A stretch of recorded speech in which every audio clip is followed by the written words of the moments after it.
That is the Barrie Angels look to go 2 for 2 on the day and keep themselves alive in the playoff race in the NDBL, as Owen Sound look to go 1-on-1 and get their 16th win of the season. But for myself, Spencer Byers, the great Mark Perry, we'll see you back at 3:30 when Barrie take on Owen Sound in Northern Dufferin Baseball League here on Rogers TV.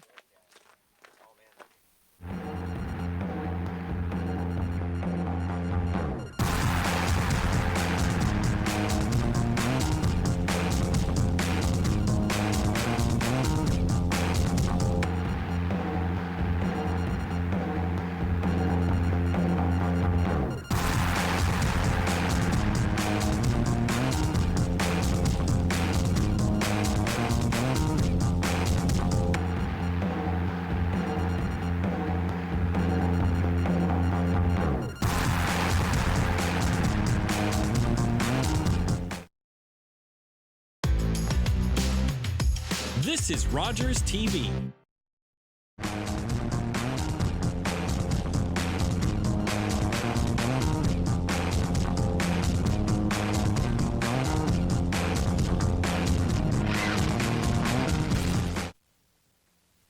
Game 2 of 2 between the Barrie Angels and the Owen Sound Baysox. Oh, Barrie just won 6-0 about 15-20 minutes ago as we get ready for Game 2 of the doubleheader today. And hello, everyone. Spencer Byers. Welcome in. So after a 6-0 loss with Barrie tacking runs on after in the first and the 7th inning, 3 runs in both, Nate Kramer had a pretty good outing other than those 2 innings, having 5 scoreless, while his counterpart, Jake Brennan, went 7 full, not allowing a run, had 2 innings where he left 2 stranded, and that was basically his day with, I believe, 6 Ks, maybe up towards of 8, and continues to deal for Jake Brennan's season for the Barrie Angels. Now, Barrie goes to 8-8 and 3, I believe, on the year. They continue to move their way up now the NDBL standings, while Owen Sound stay in number 1 spot with 30 points, but a win in the second game today will give them a chance to go up by 3 on the Newell Knights for the first spot in the NDBL. And again, Owen Sound are reigning champs, so with that, obviously, a first-place bid would mean they were host, at least for every home game, for the entire playoff run that they would go on with this season. Now, we were told the 3:15 start, as you're telling by looking at me, at 3:15. That wasn't true. But as you see here, Barrie getting themselves ready, as Owen Sound will be the away team for this second game. So because of that, it means they'll be hitting first. Which means, as you can kind of see in your front of your screen, the Barrie Angels have a new pitcher out there for them. As Owen Sound have to get themselves ready and get themselves ready to bat.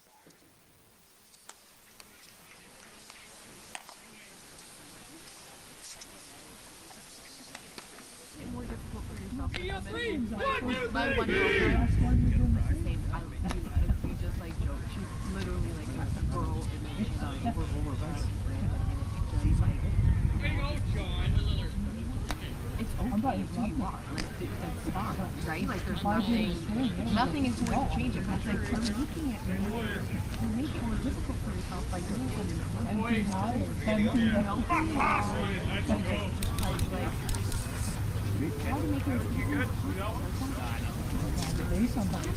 as the Barrie Angels will make their way out.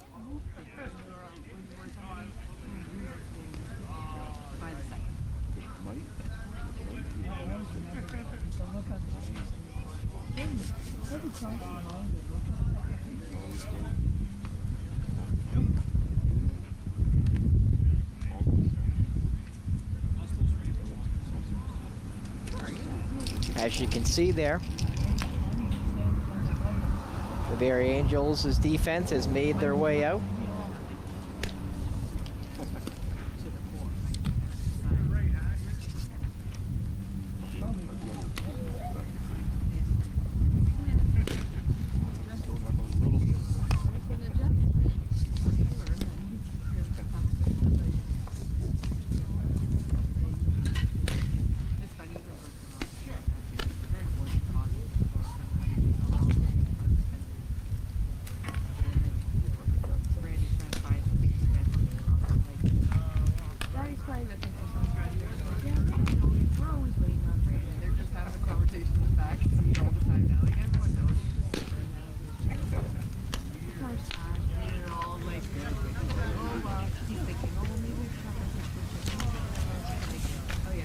bit of a rush there. Just like You got the first one.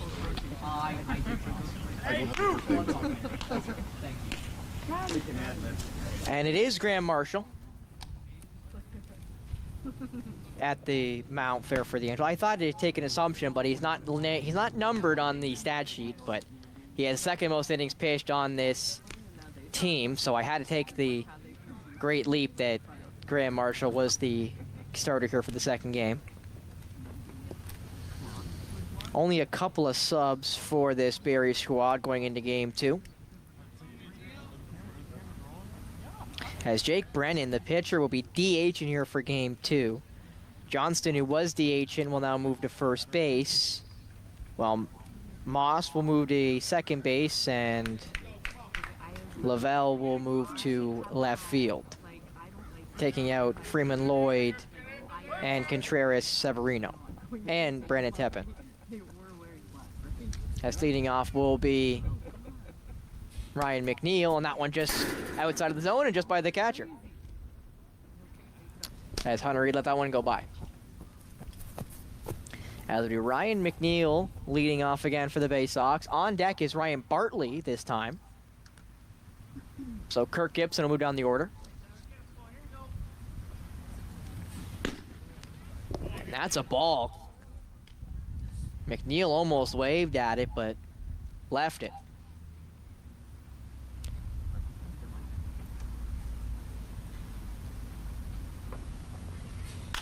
McNeil skies that one, and it will go in play, but it should be a fly to right field, and it is. Moreau makes the play. As now Ryan Bartley will get a chance to dig in. Adam Shaver will be on deck.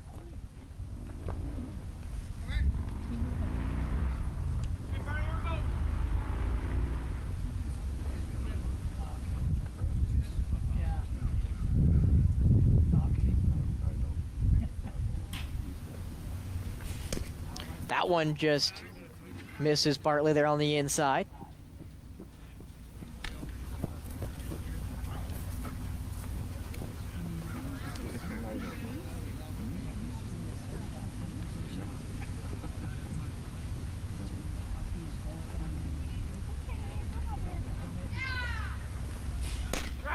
That's a strike there to Bartley.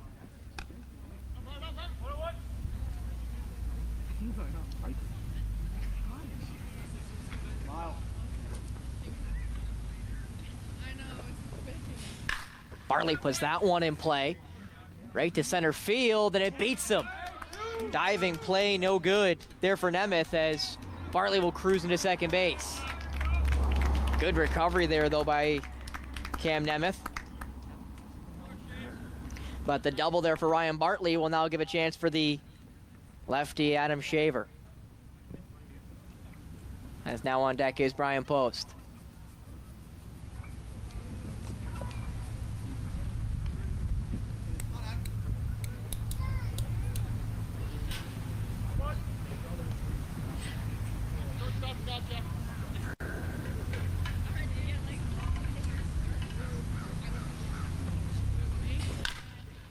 As Shaver sends that one foul over past left field.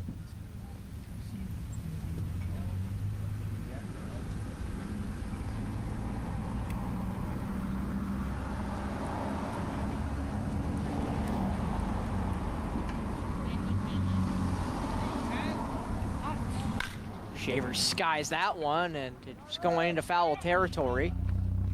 Chance to play it, and it is caught. Geraldo Yalero makes the play there in third base. Now 2 outs. As Brian Post will step in.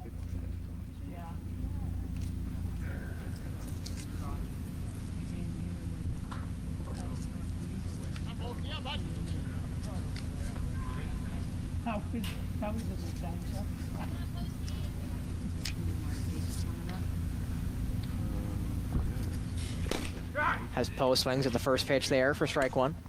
Cole Brown on deck. Only has 10 at-bats this season with 2 hits, so a 200 average so far this year in the NDBL. Post swings through that one, now 0-2.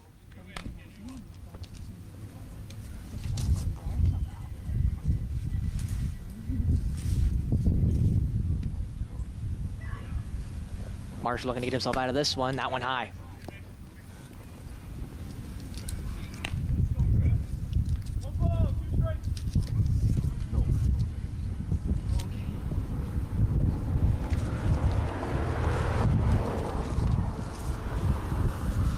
Post puts that one in play.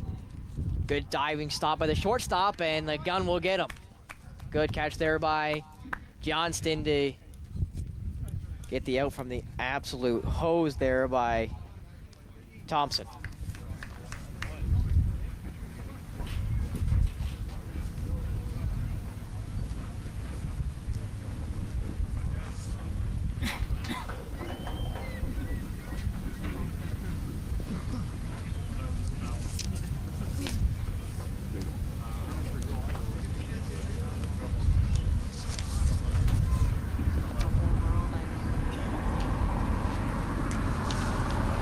As out will be Trevor Smith to pitch.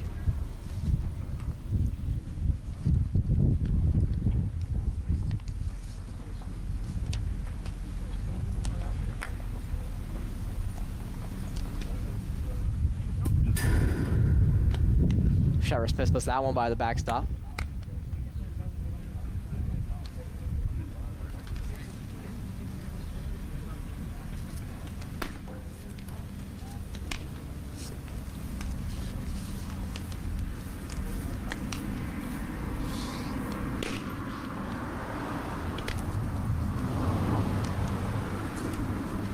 As Trevor Smith is making only his 4th appearance of the season.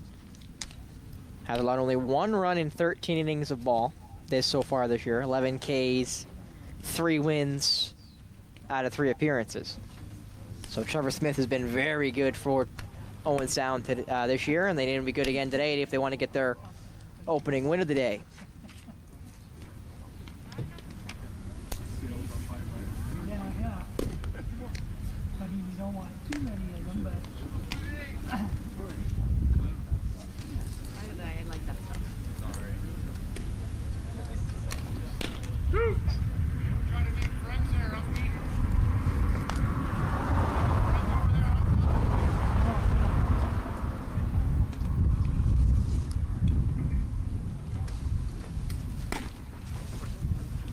As Barrett, who was DHing, is now in left field. So I'll take the jump that Brown is DHing. McNeil back in right, Bartley back in center, Van Cedar post. That looks like Kirk Gibson even without the sleeve, and Adam Shaver. So the only subs are DH and then catcher. Greg Slater is not catching in this one.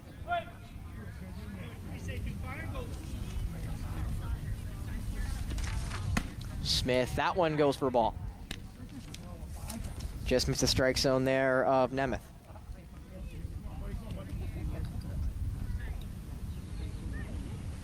Nemeth swings through that one. 1-1 now.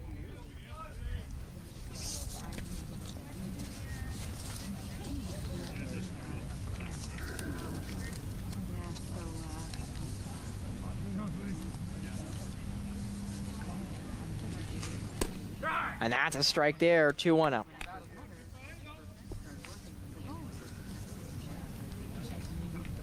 As Cameron Nemeth homered in his first at bat in the last game. Skies that one foul. Hits pavement.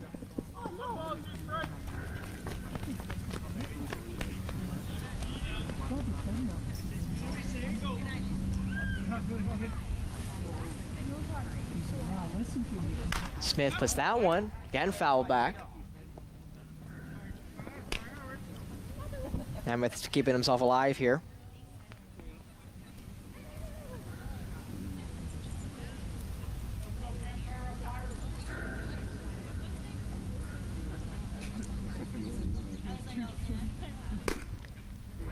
And that's a ball there, that makes it 2-2.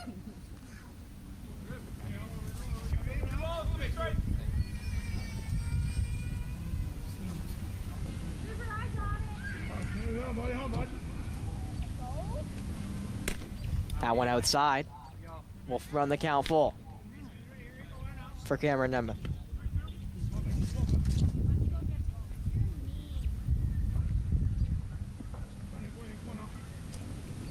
On deck is Nolan Thompson. That one inside will walk Nemeth. And now Ethan Thompson will go to the dish. Behind him will be Jake Brennan.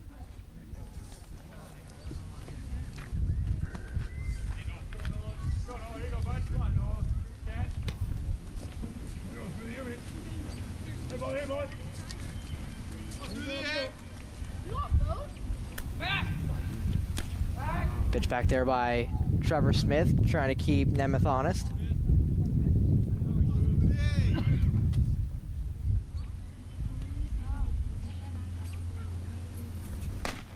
High there for Smith, 2-0.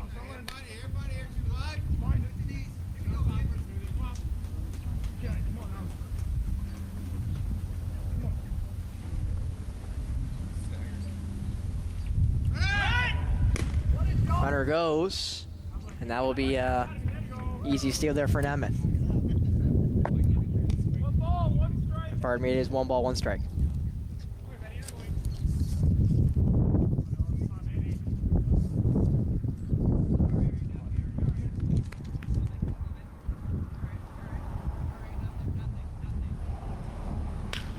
That ball put right at Kirk Gibson. Kirk Gibson holds the runner and held him too long. So it will be an infield hit for Ethan Thompson. Now 2 on, no out. As Jake Brennan, the pitcher in the previous game, he went 7 full with a complete game shutout. We'll get his first chances to hit of the day.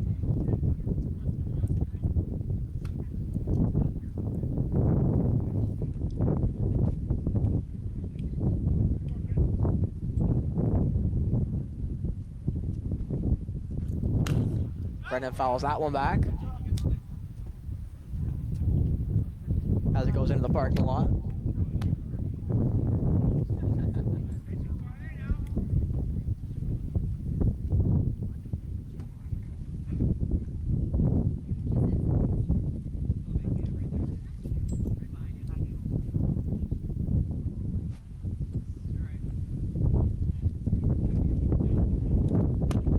That's a strike there for Trevor Smith. That one getting by Brennan.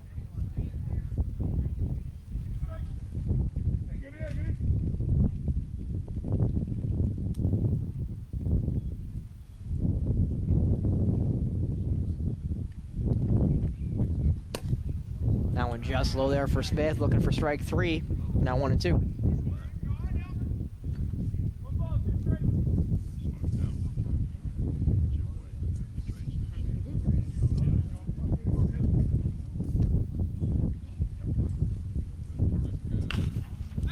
That ball fouled off.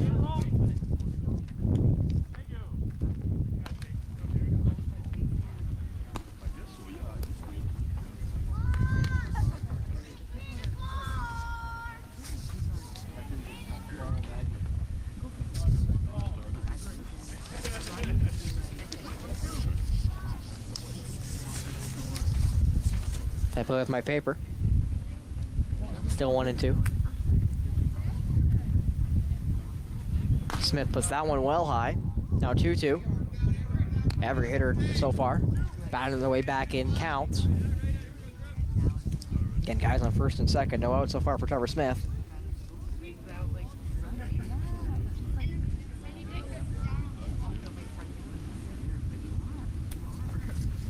That one fouled back again by Brennan.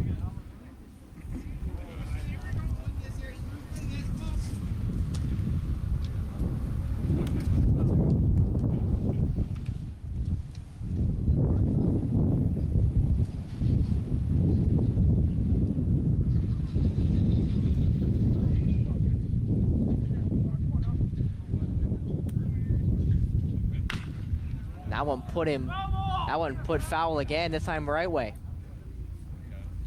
So again, keeping themselves alive here at the Angels in counts.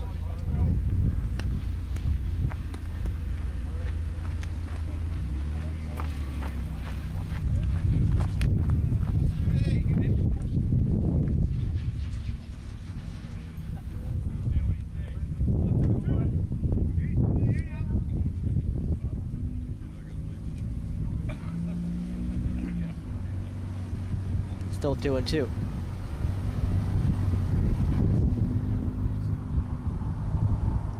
And there's the strikeout of Jake Brennan. Trevor Smith finally getting the K. And that's the first out of the inning. 4-0 sound. Todd Johnston now to step in. DH the last game, now first base in this game. 2 runners on, 1 out. Trevor Smith's done a great job of getting 2 strikes, just not a great job of getting out of there with 2 strikes. And that's a strike there to Johnston. And again, 2 very different pitchers between Nate Kramer and Trevor Smith. Kramer a little bit more vertical with his release angle. Trevor Smith, on the other hand, very much out there. Ball really comes outwards as that ball goes grounded towards Van Cedar. Van Cedar makes the out there at first, and 2 outs now is 2 runners advance. So second and third now with 2 outs, but a chance here for Owen Sound to get out of the inning unscathed. Unlike in the first inning in the previous game where they allowed 3 and never were able to come back. Again, losing that one 6-0 in the end.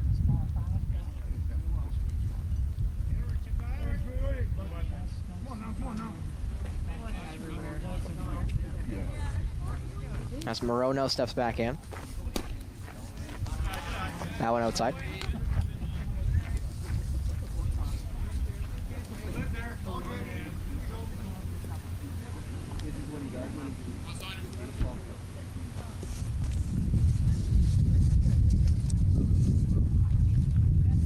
Saunders Moreau, faked bunt, but he'll get the strike call.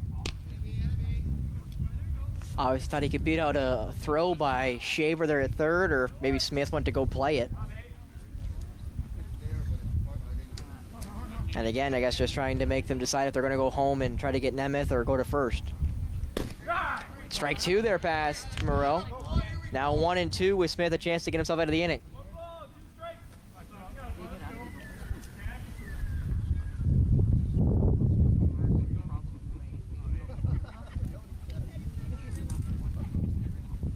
Smith just outside there, runs the count 2-2.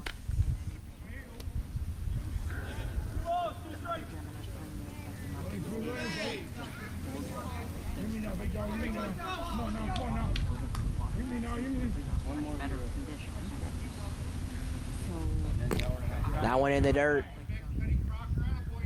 Good block, but now runs the count full again. Walk here isn't catastrophic. There is an open bag, but that would juice the bases for Geraldo Yolero.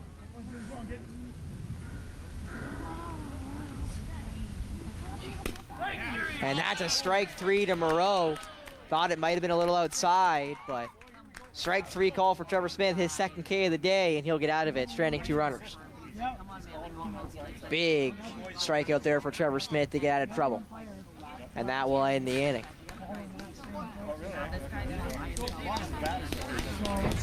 That's been strike. This is the second game now. Yeah, as long as you're consistent. Top of the second now. Cole Brown looks like he'll lead off for the Baysox.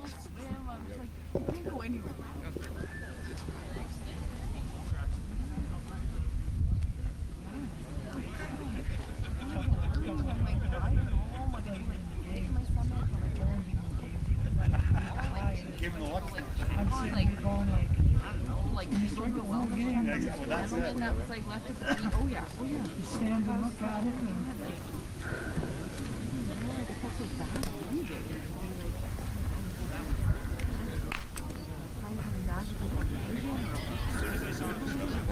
Like, where did he go? Why did he just leave you?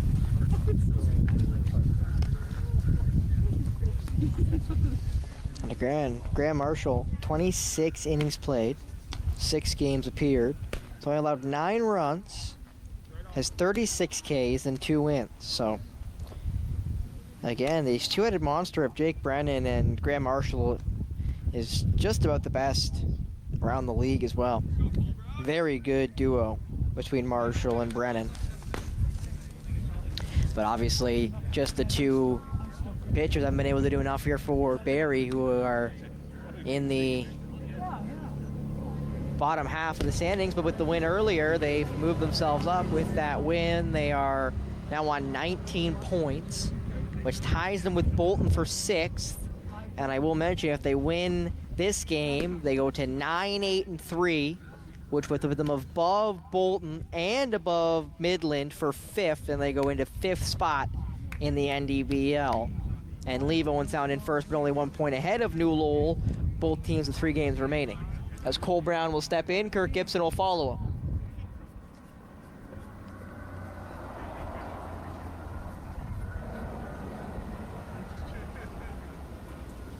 Give me the first chance for Cole Brown to dig in for the day.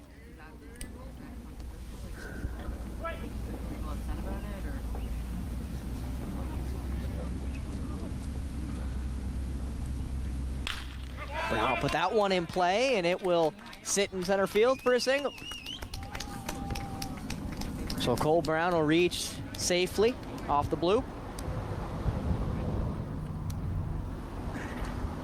And that will mean Kirk Gibson will dig in. Again, no sleeve did kind of get me, but the light blue gloves and the baby blue shin protector is a giveaway. As Marshall now deals with his base runner in the top of the second. Gibson let that one go for a strike. Caught the outside part of the plate.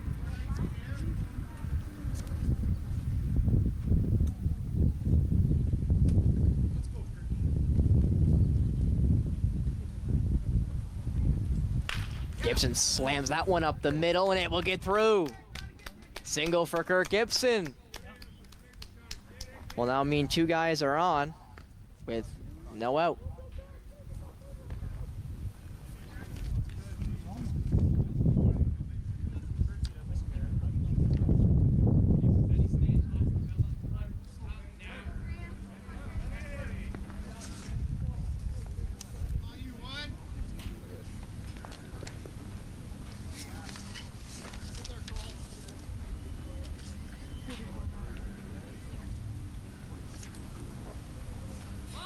Fake bunt there, it's a ball.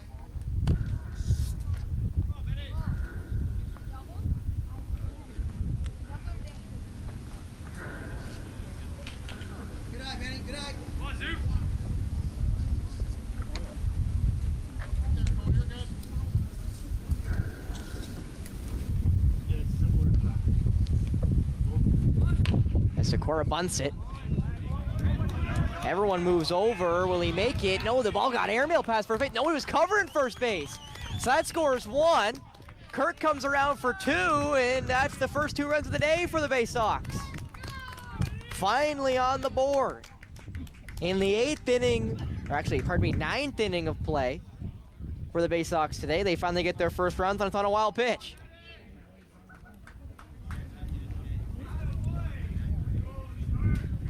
A bunt laid down by Sikora. Nobody covers first base, so Polilero airmails it. And that will score both Kirk Gibson and Cole Brown, which now leaves him at second base. Paul Van Suter will dig in for the first time in this second game.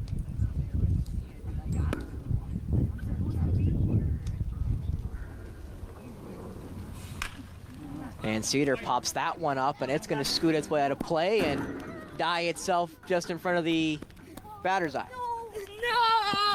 No! The kids try to use their force to get through the chain link fence. Sadly, not good enough. The force. As Hunter Reed beat him there.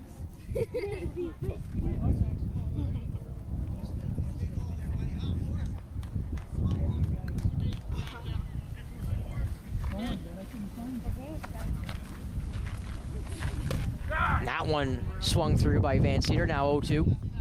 Still looking for his first out of the second inning here for Graham Marshall.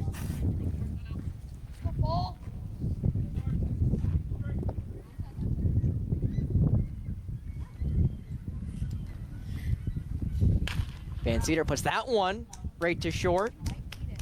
Should be a close play, but it is a good play. Van Cedar out at first, but does advance Zakora.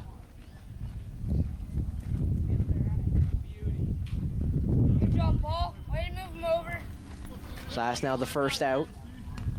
Guy on third as now a chance to dig in for Steve Barrett.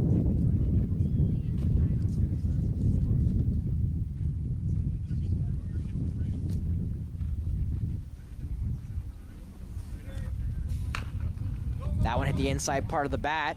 Thought about going to going home. Now they're going to have to, I think, and that's an easy tag, but easy reach for Barrett.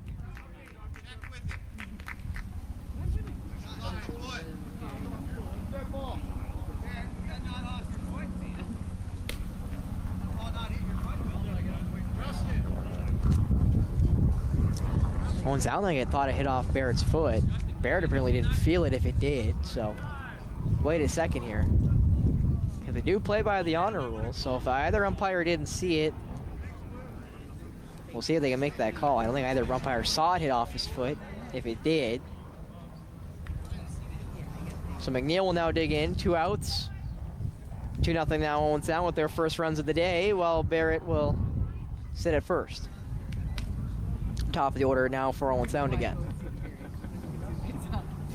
McNeil swings through that one. McNeil does not have a homer this year, but he swung his shoes out of that one.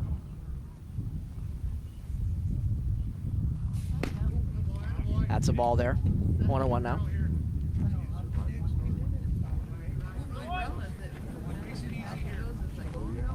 In 5 years, we're not bringing them out now. That one outside. 2-1 now.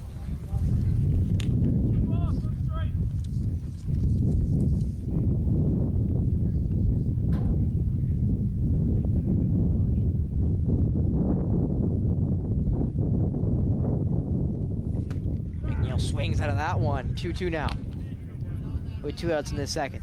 Graham Rush trying to get himself out of this with only 2 blemishes.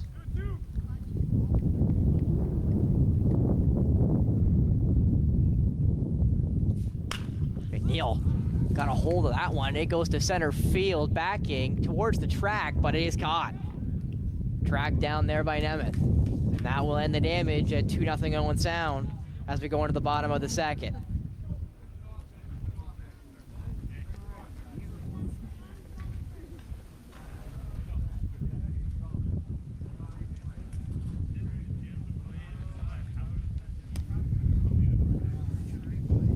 So back out will come Trevor Smith and his Baysox defense.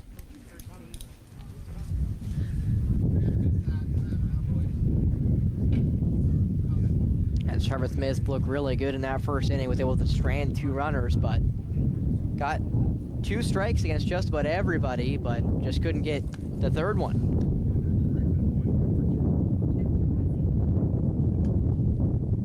Johnston out at first base and hitting cleanup. In will go Friedman Lloyd back at first base.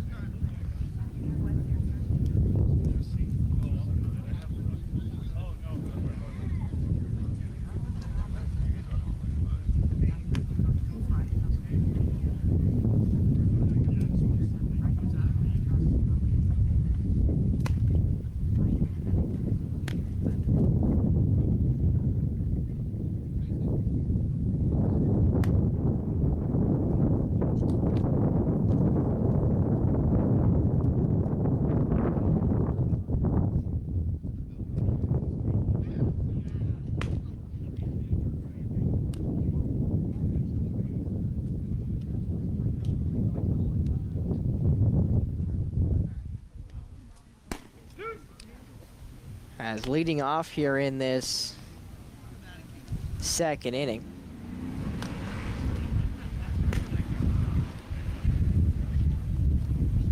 will be Geraldo Yolero. On deck will be Hunter Reed, and then in the hole will be Darcy Moss.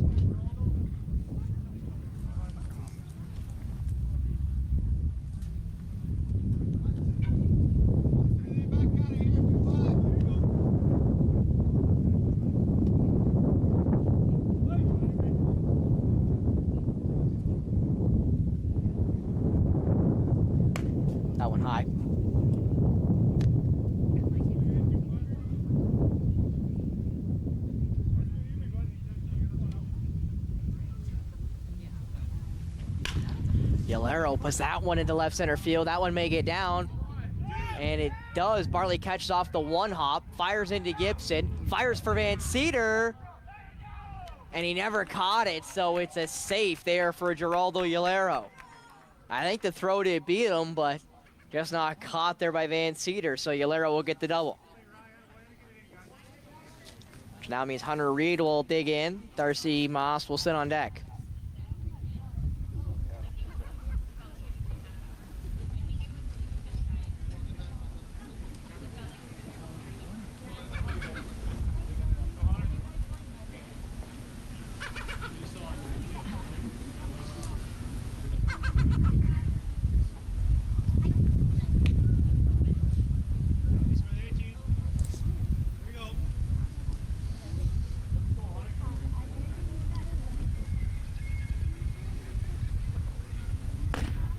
Strike there for Smith.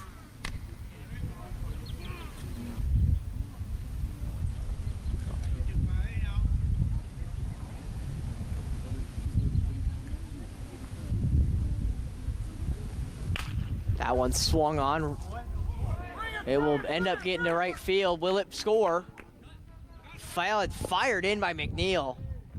It gets home, so it is just a single, advancing the runner to third. So now runners on the corners with no outs, as digging in will be Darcy Moss, who only got one at bat in the previous game.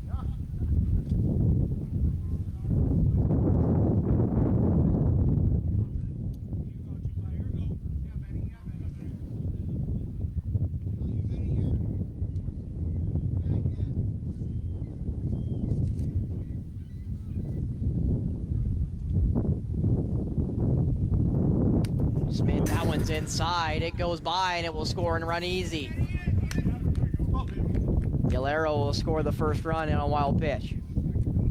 Advancing to second base will go Hunter Reed, as they're now within one or Barrie here at the bottom of the second. Still no outs for Owen Sound.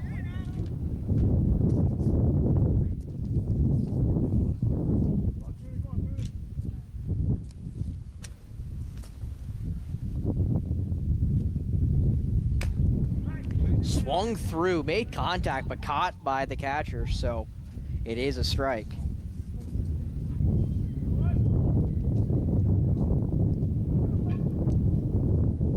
As Brendan Lavelle will be on deck. Jack swing there, feinted at it, but never ended up going around, so now 1-1.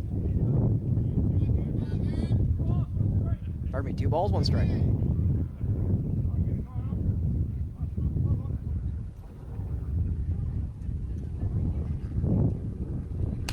That one swung on and fouled off.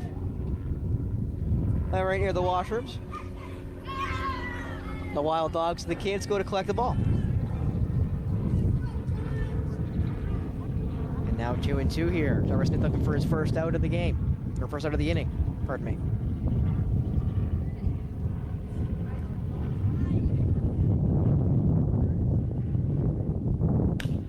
That one shot to right field. McNeil tracking, and it gets over his head, and he'll touch the fence. It's just a single as McNeil fires it into second base, and Kirk Gibson will catch it off one hop, but that will score one. And that ties it now at 2 here in the bottom of the second. Hunter Reed will score standing, as reaching first will be Moss. Now Brendan Lavelle will get a chance to step in and take his first swings of the day. He did sub in the last game, but in the bottom of the 7th for, I believe, a defensive sub. So he'll get his first swings in today. Nemeth on deck.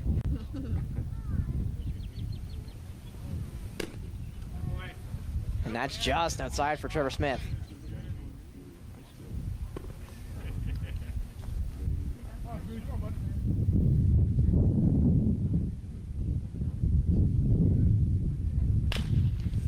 Lavelle chops that one right at Kirk Gibson. First out there for Paul Van Cedar, and they turn it 2. 6-4-3 double play there for Owen Sound. Clears the bases, and now they've got 2 outs for the leadoff hitter, Nemeth.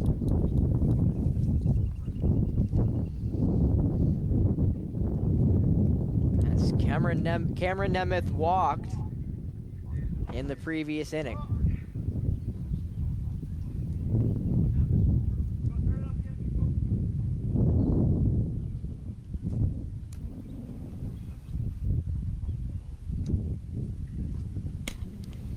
And that's a ball there for Smith.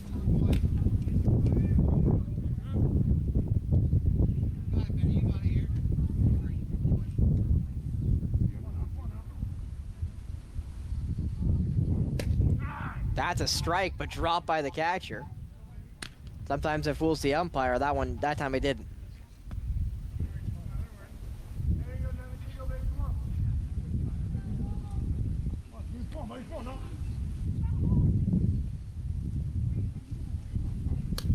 That one high, right through the catcher. It's 1-1 now, as Thompson goes to retrieve. 2 balls, 1 strike here to the leadoff hitter.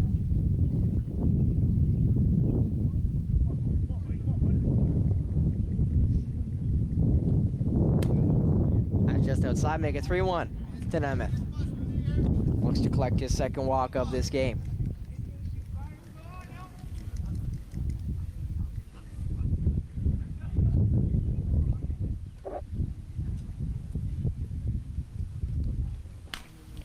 Foul back. Run the count full now, 3-2.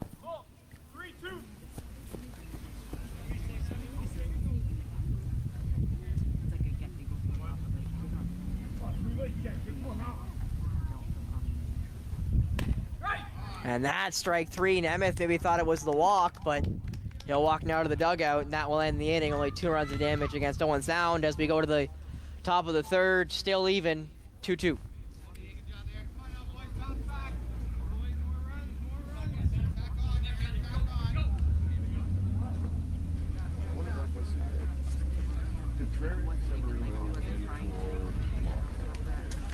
As Contreras Severino will get subbed back in, or get subbed in for Darcy Moss. So he'll go back to second base.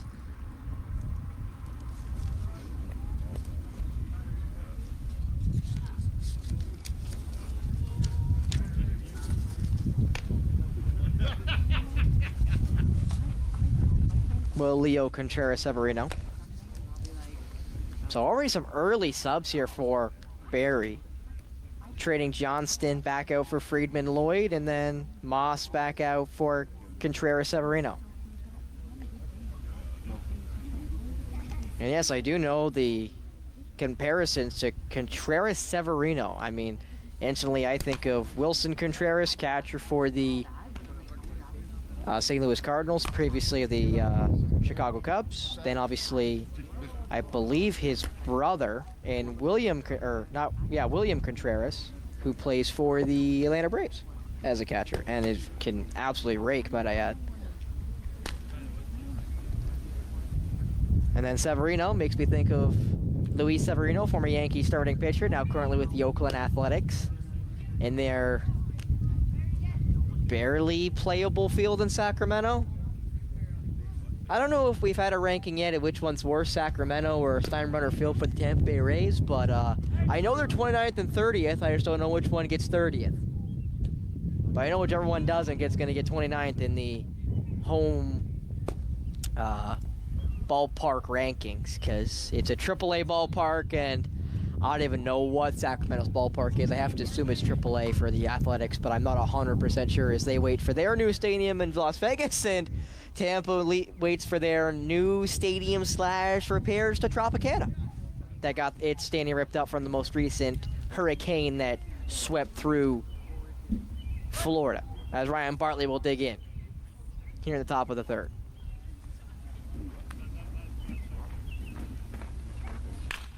Bartley swings that one through. It goes to left field, shallow left, and it is played. Caught there by Freeman Lloyd. Actually, no, pardon me, that would have been Thompson. 34.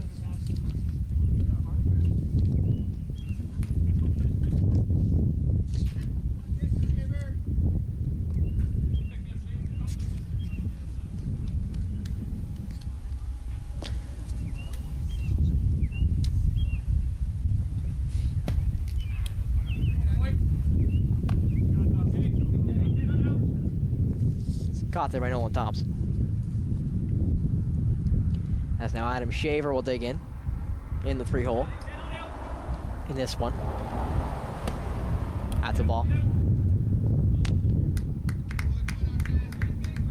2 balls, no strikes to Shaver.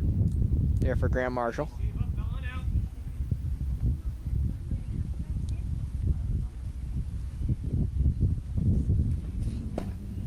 That one gets Shaver. 2-1.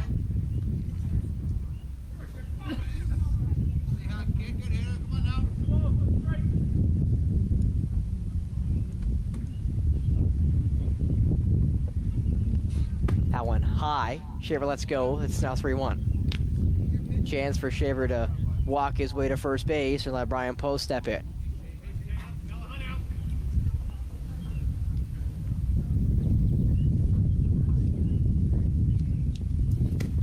That one will go outside, so Shaver will take his base as now Brian Post will dig in. Only 2 home runs so far on the year for Brian Post, who has led the NDBL multiple times. Pardon me, in homers. So, you always know the raw power is there for the Hulk and first baseman.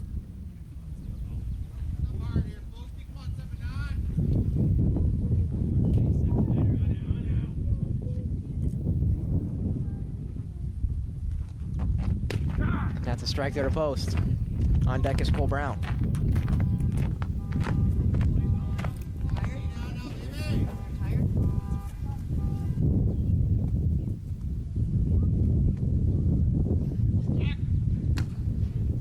Pitch out there. Keeping Adam Shaver honest there at first base.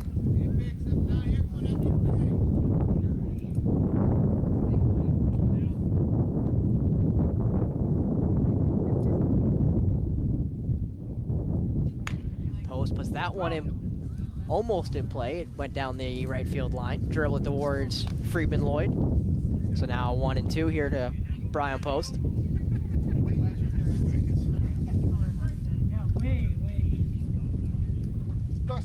I think you dropped your lineup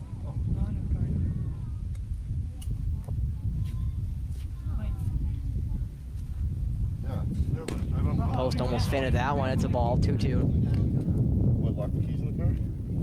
On that one? That's the first time I've drawn it on that vehicle. I know they don't lock the car though. Sorry. Ask him back how many times he's left the keys at the cottage. How many times? No. Marshall gets that one by Post, and there's a strikeout. As Cole Brown. Post is now down. Cole Brown will go dig in as Kirk Gibson will go on deck. Got the sleeve back on. So obviously just wasn't feeling the sleeve to begin with, but he's got the baby blue sleeve back on. Whereas the kids would say he's got the actually, I can say that. You know what? I realized my mistake before I even made it. Marshall versus Brown. Brown will take the first strike. Another one of the lefties here on this Baysox squad. There's now 3 of them in there with Bartley, Brown, and Shaver.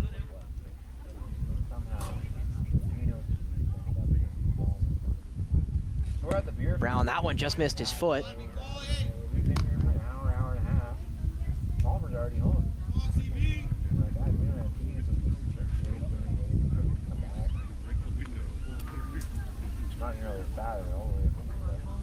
If only I could have just been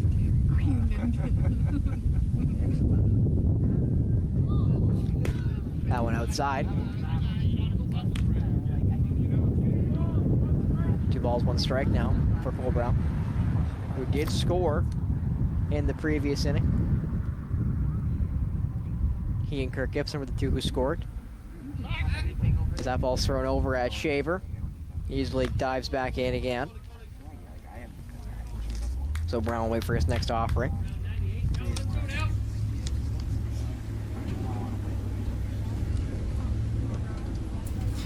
And that's a strike there for Brown, now 1-2.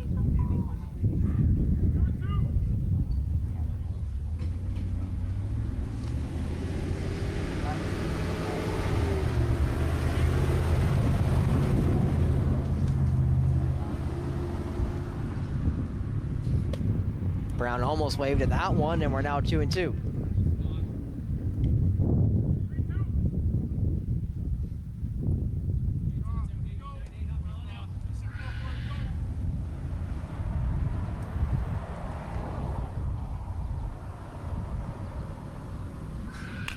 Brown just waved to that one, sends it backwards. Keeps the count 2-2.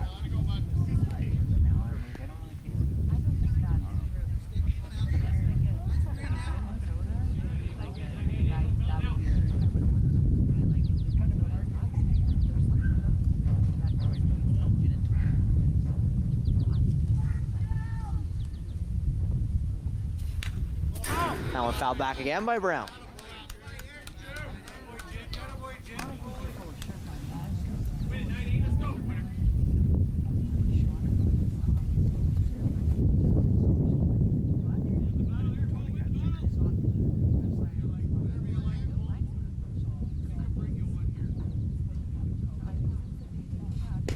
And that's strike 3 on Cole Brown, and that will end the inning. Stranding Adam Shaver at first base. And that'll send us to the bottom of the third. Kirk Gibson will lead off once we get to the next inning for Owen Sound. But with that for the Angels.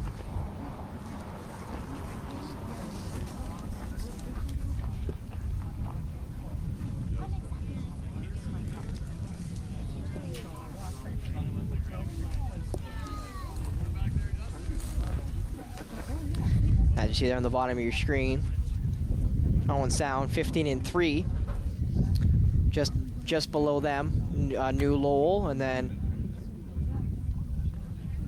Leslie, Midland, Bolton, Creemore, Barrie, who are moving their way up, Aurelia, and then Clarksburg, who's the last team who has a chance of making the playoffs, while Caledon and Mansfield are both eliminated from contention into the postseason of the Northern Dufferin Baseball League.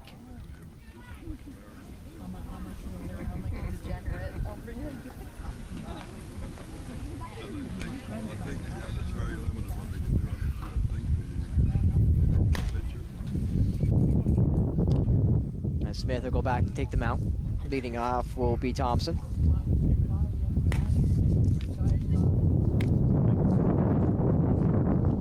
Nolan Thompson, who's been very good today at the dish as well as at short.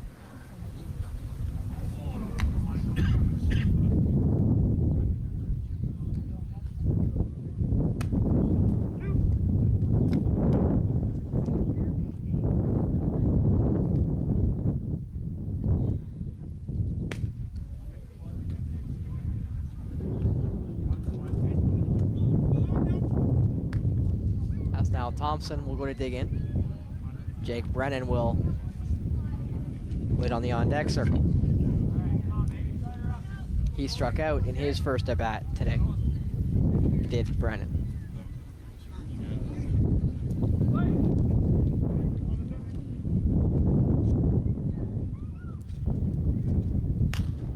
Thompson skies that one. Where is it? It looks like Gibson's got a beat, and Gibson's got it.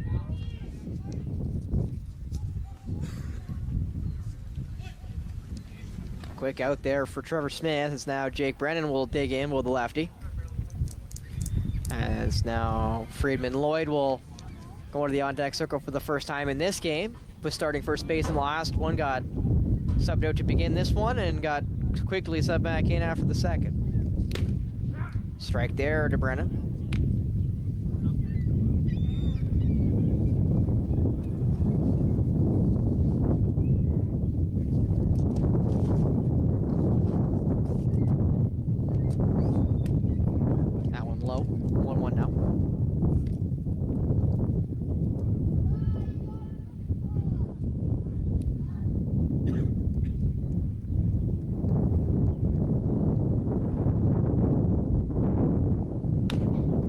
Bounce, foul. Pulled that one. As Trevor Smith will now look at a 1-2 count.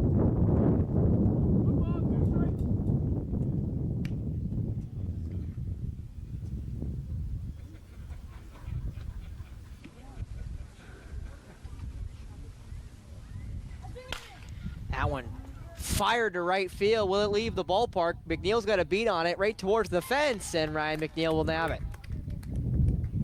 Fly out for out number 2 as Zach Friedman Lloyd will dig in for the first time in this one.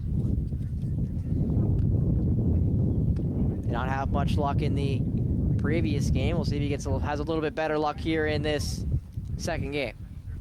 On deck now is Moreau, who needs something to be able to get a chance to dig in. That one right by the catcher will be ball one.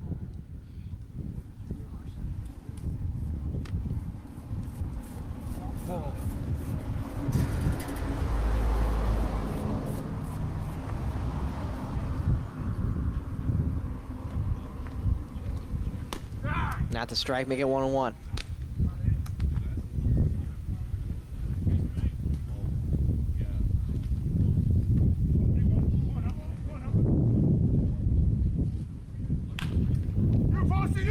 That one's skied. It's in foul territory, but Post has got it.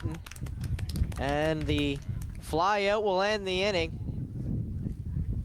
That will send us to the top of the fourth, where Kirk Gibson will lead off for the Baysox.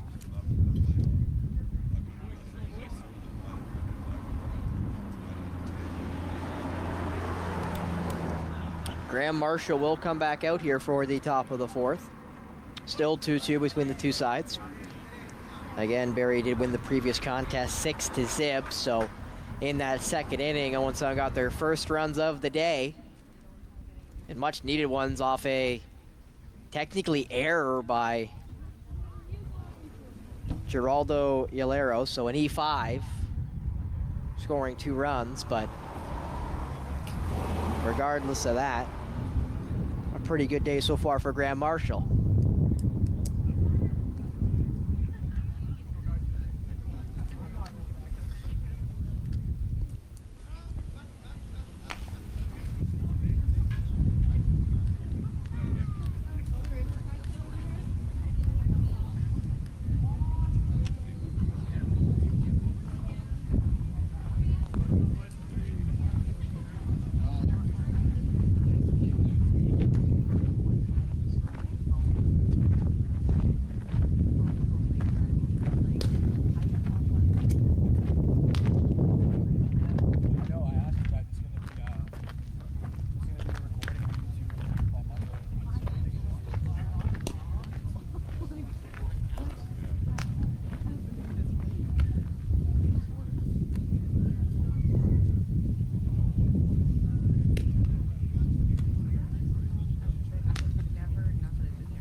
Top of the fourth is here. 2-2 between Owen Sound Baysox and the Barrie Angels. Kirk Gibson will make his way back to the dish.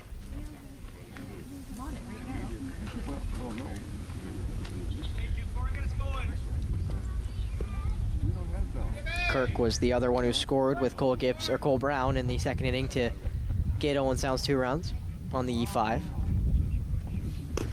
Gibson lets that one go.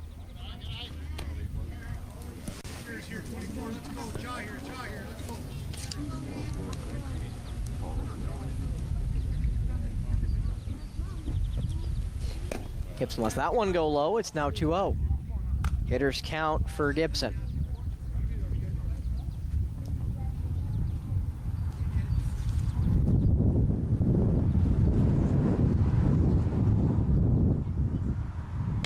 Gibson swings through that one. It goes backwards.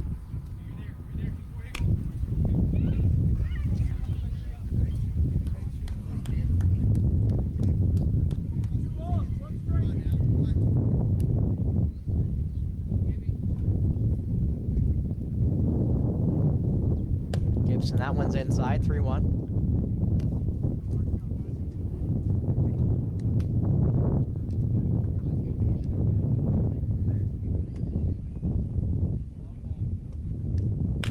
Gibson puts that one to left center field, and it will bloop in for a single. Gibson going to look at second. And again, Kirk Gibson's a real quick cat, so They got to move that ball in quick. There's no lollygagging in the field when Kirk Gibson puts a single anywhere. It is only a single, though, for Kirk, as he'll settle into first base as Sakura will now go to swing.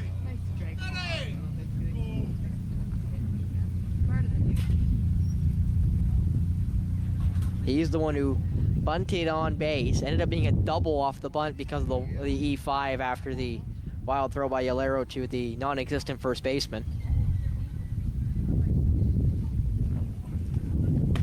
That one inside. 1-0.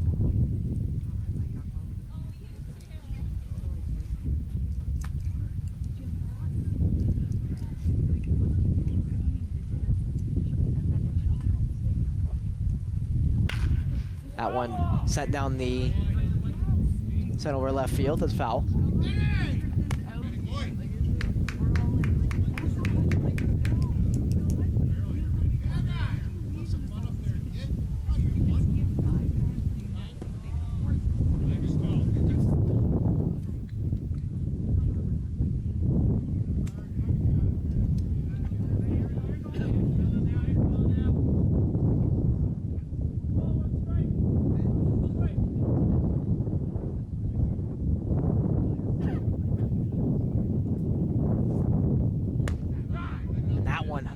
Catches the top of the zone. 1-1.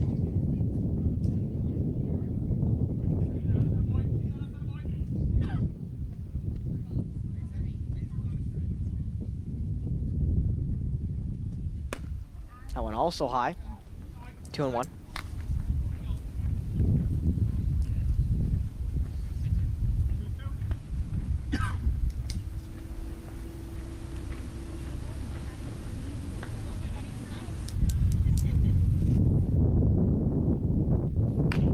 That one check swing. It's gonna die to second base.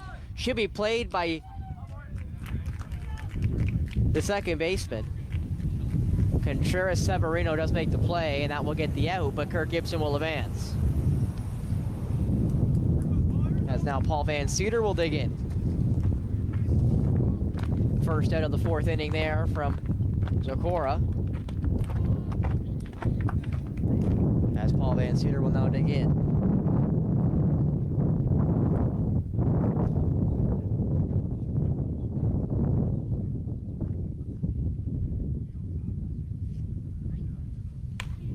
That one sent back.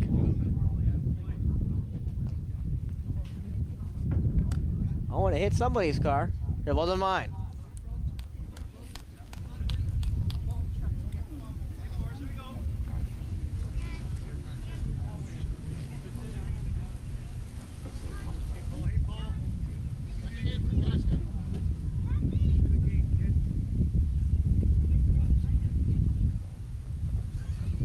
That one sent wayward, and Kirk Gibson will easily cruise to third. He's going to think about going. He does stop up about 2 strides from third, forcing Graham Marshall to make his way to home. And again, that's what I mean by Kirk Gibson. He is rapid around the base paths. So you can't be caught lacking or he will take advantage. As Van Cedar now looks at Gibson, who's 90 feet closer to scoring, giving Owen Sound back the lead here in the top of the fourth with only 1 out. Van Cedar puts that ball in play to Contreras Severino, tries to get him at home. Easy run there for Gibson, and maybe not the smart move as Van Cedar then cruises to first base. So no out as Gibson will score on the single for Paul Van Cedar.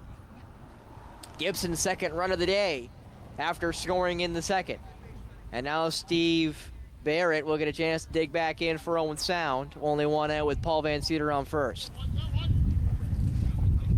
Barrett, another one of the newcomers to this Baysox team, hitting very well this season. Came in hitting .378 on the season before the opening game today at 1 o'clock.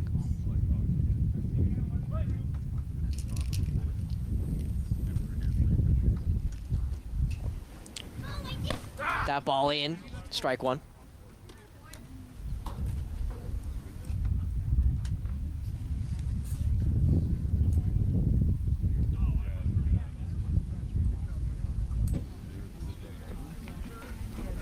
Barrett swings through his shoes there. That's strike 2. I just remembered him as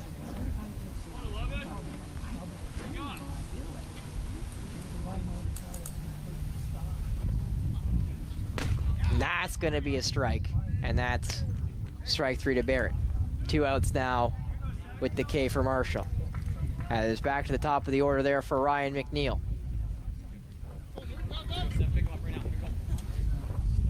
And again, McNeil, big imposing threat, has 7 walks, almost hitting 500 on the year.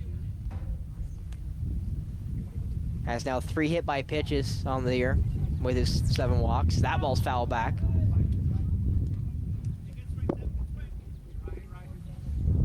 As Barrie trying to get out of this top of the 4th with only 1 run against.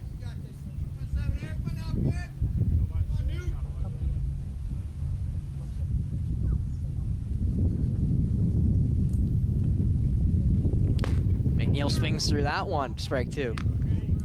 Chance to get out of it here for Owen Sound.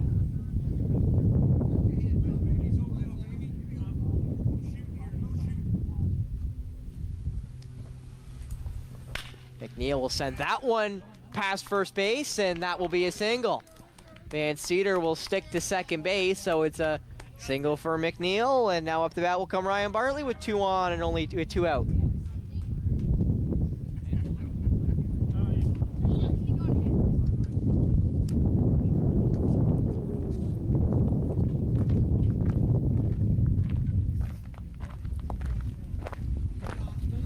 Bartley, who's got a hit in this one. Yet hitting in the 2nd spot in this lineup after hitting in the 9th hole in the previous lineup. Get to see strike 1 here.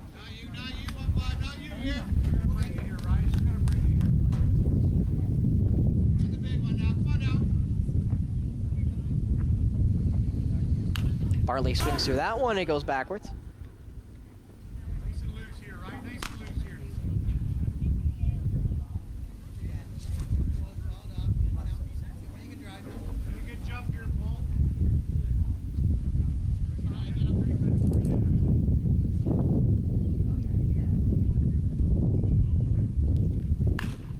Bartley follows that one off. Will it make its way out of play? Yalero's got a beat on it, and Yalero got it. And that will end the top of the 4th. 1 run is the damage, as it's 3-2 going into the bottom.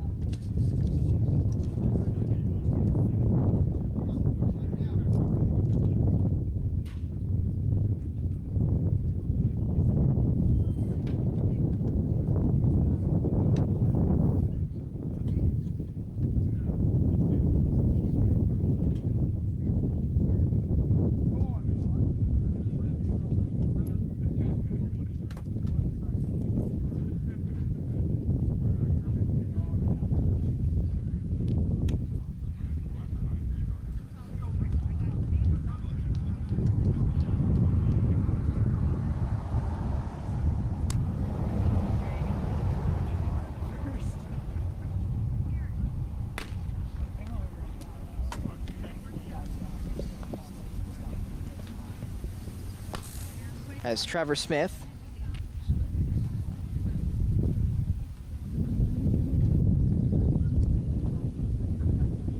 comes back out to deal.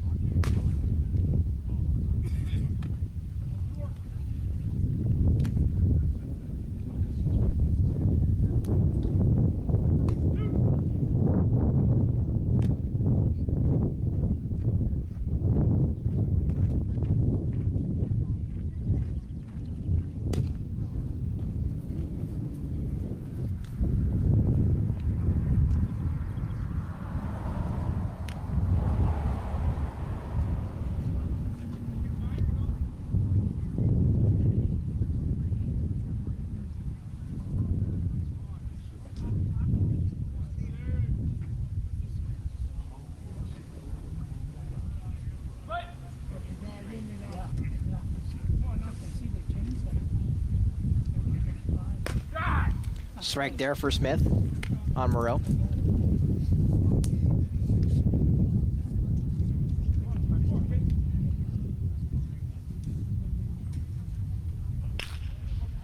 That one put into play right over Kirk Gibson. It will land in the left field.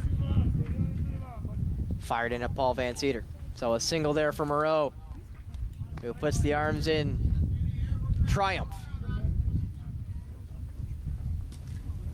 As Yolero will get a chance to dig back in here for the Angels.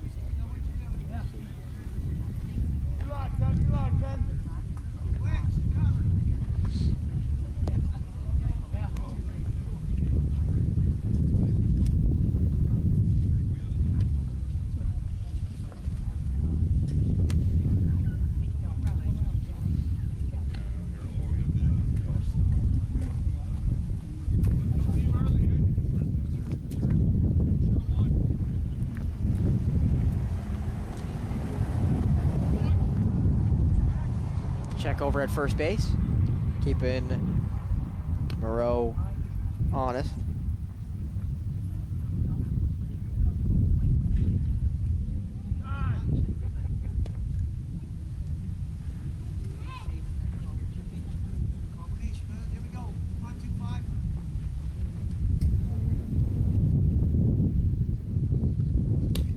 That strike there for Trevor Smith.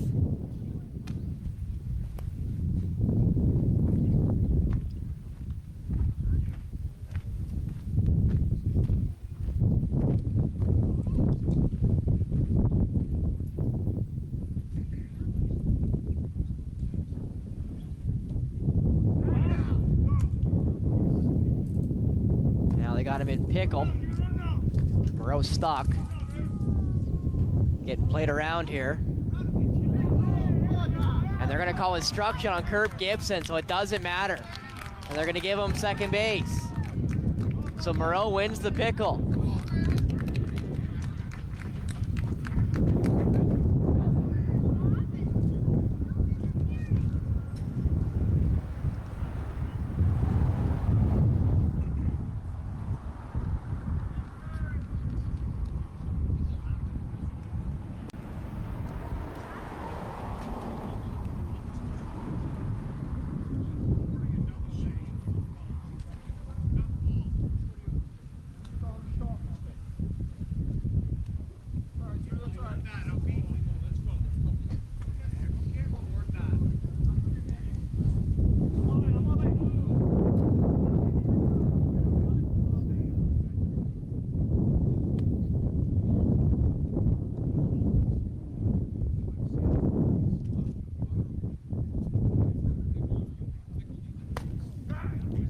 Strike in there to Yolero.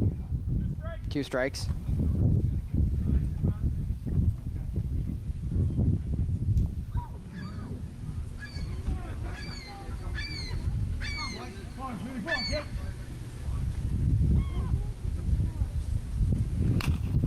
That one fired back by Yolero. Into the street and then into the playground.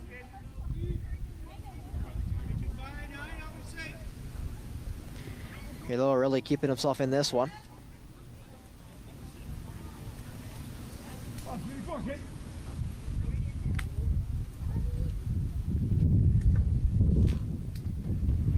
Swung through there by Yolero, and he'll sit down for the K.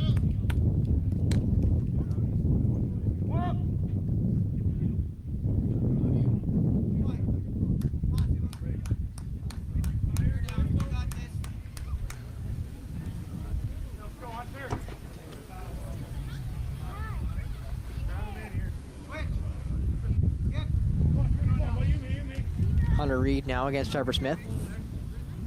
Still on second. Moreau. That one misses, and Moreau will easily take third with that.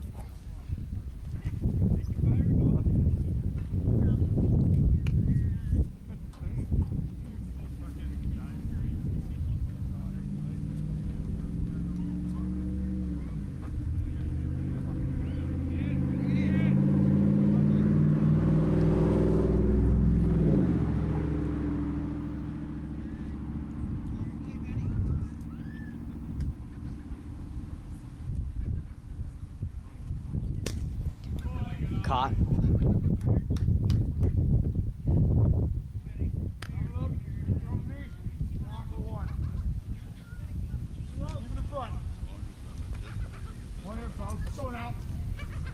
2-0.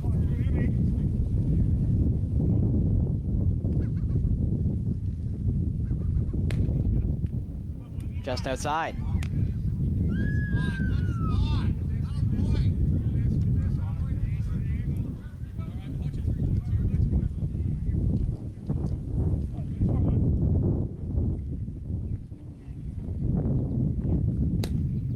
That's outside, and that'll be a walk. First and third now with just one out. Hunter Reed will reach, so now up to bat will be Leo Contreras-Severino, who's up then for Darcy Mass.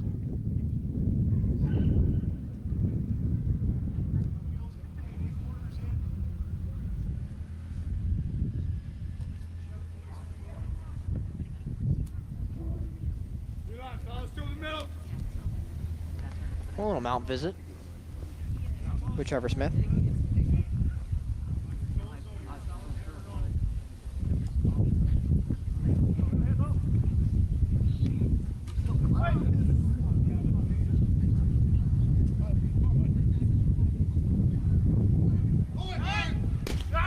Strike there.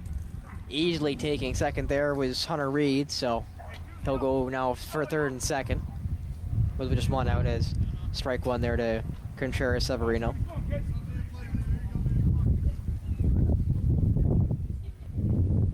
That one bounced, just blocked there, and that will keep both runners at bay.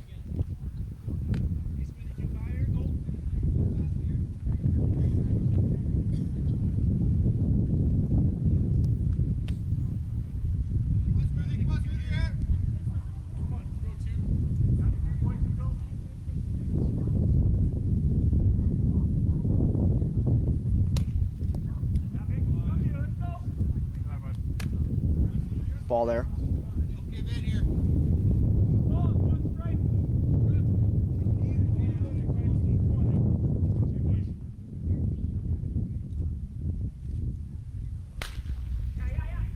That one sent foul to right.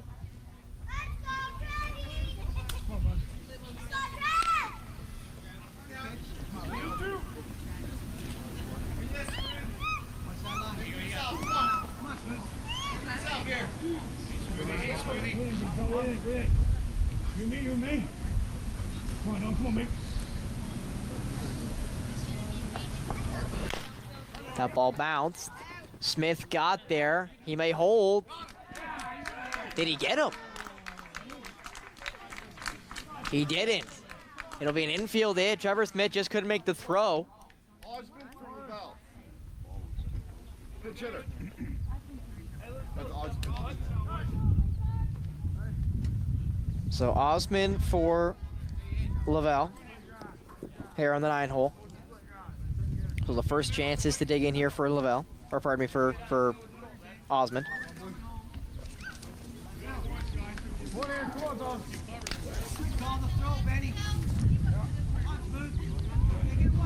Dylan Osmond's got 16 plate appearances, only 2 hits. That's a .125 hit average, but with bases juiced and only 1 out, and any hit would do.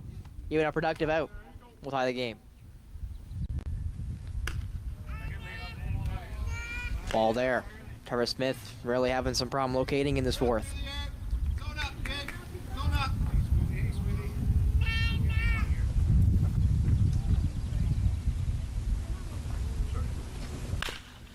That one sent to second. Vance here trying to transfer. Kirk Gibson never got away. And that will score the run.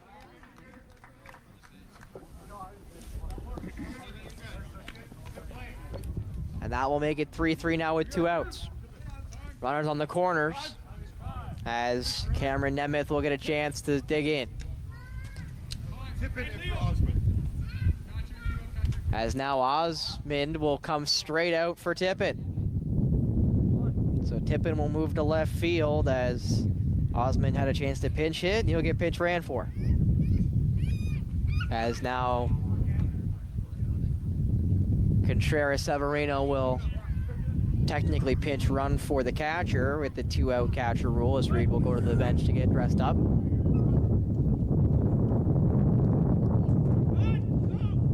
That one just outside but caught.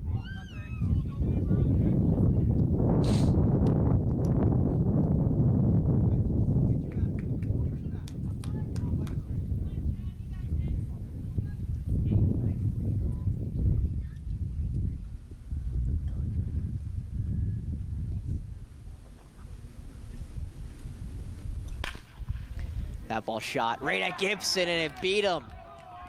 And that's gonna score one. Bartley got there, fires in for Gibson. Gibson for St. Cedar, but beat it there was Nemeth. So that will make it 4-3 Barrie. Still 2 outs. Second and third now. As Thompson will get a chance to get back at the dish. On deck is Jake Brennan. Big fourth inning for Barrie.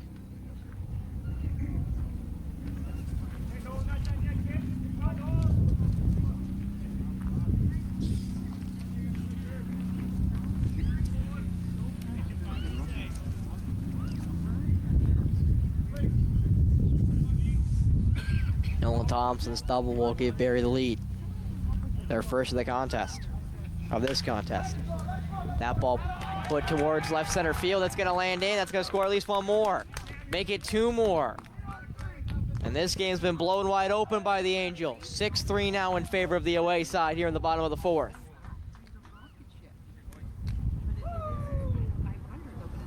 A stand-up double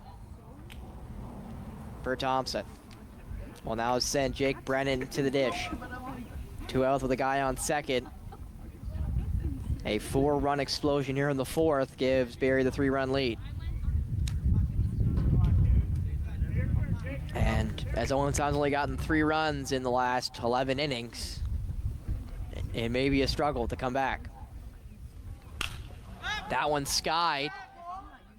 Shavers may have a chance at it, and he did, but it just couldn't have it there against the fence. Yeah, I don't know. He's got such a good line to run.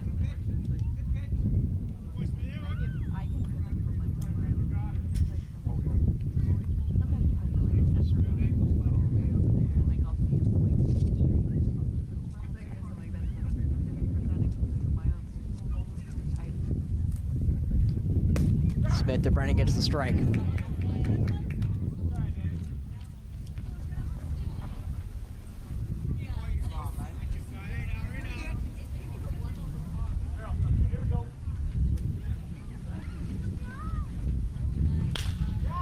Brennan puts that one in play.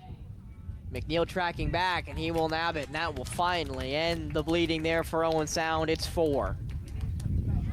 At the end of 4, it's 6-3 in favor of the Angels.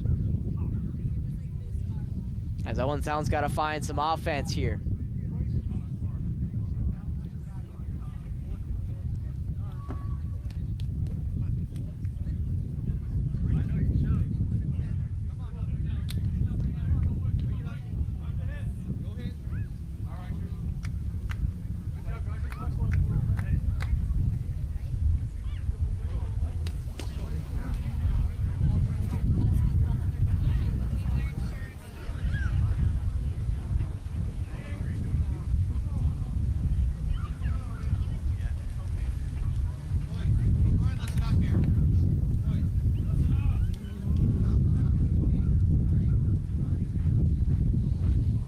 As coming back out are the Angels. Pep talk going over at the Owen Sound dugout. Got to find something here in this top of 5.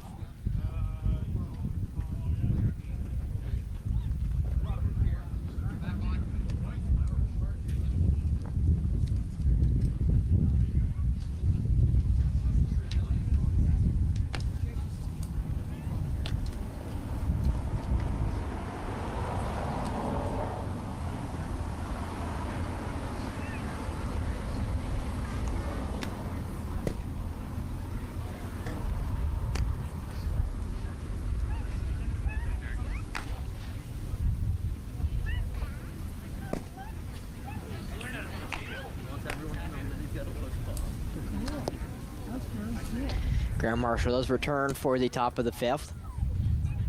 Leading off will be Adam Shaver for the Owen Sound Baysox. Brian Post will be on deck.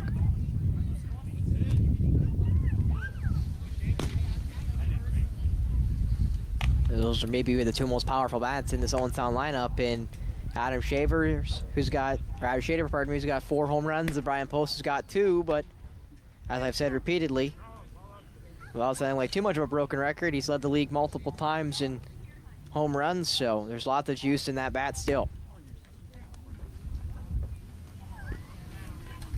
And they really could use some of that here if they want to come back in this one. As you see there, Adam Shaver continues to be potent in the lineup. And again, he's got 4 home runs, hitting .514 with 11 walks to boot. So he's reached base a ton of times.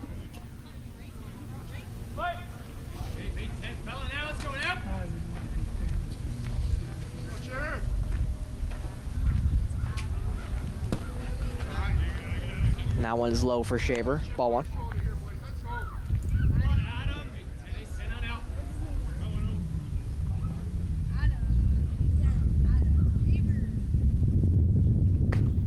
High. 2-0.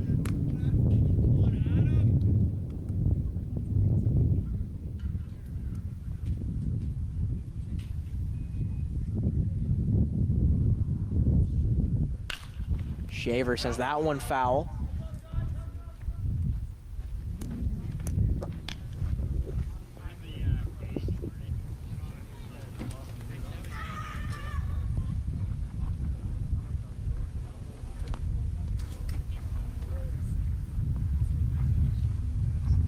Two and 1 now. That one inside, make it 3-1. Shaver a chance to reach again.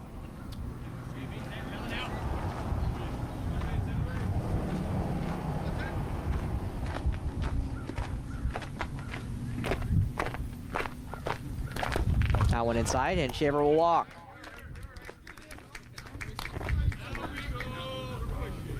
Post will now step in. Cole Brown will hit the on-deck circle, and Kurt Gibson will be on the hole.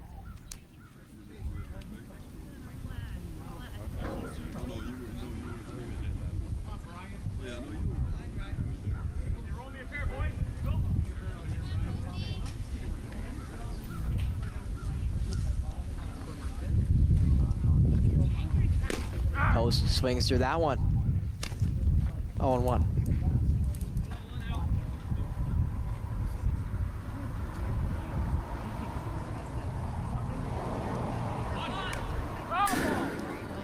That one foul there by Post. Make that 0-2.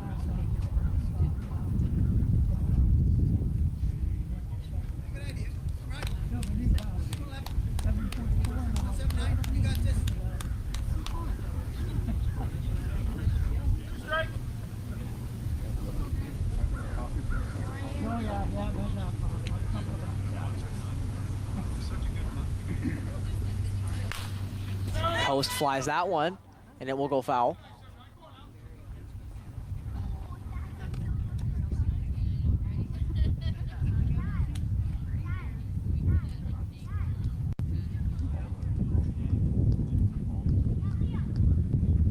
Post keeping himself alive in this at bat, but not by much. And Post will swing through that one, and that will be the strikeout.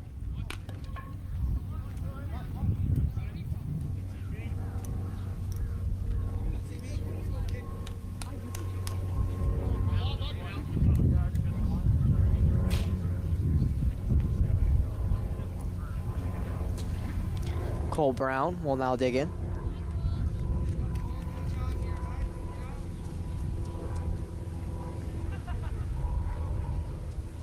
Still got him Shaver at first base.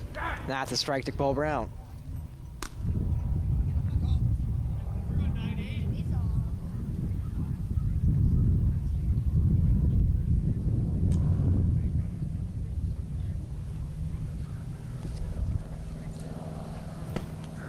That one just outside of Brown.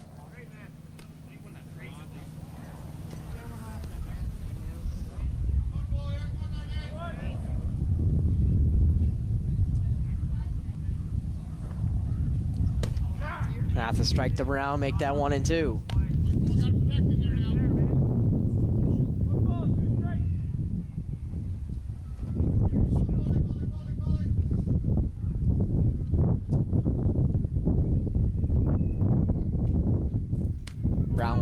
That one foul.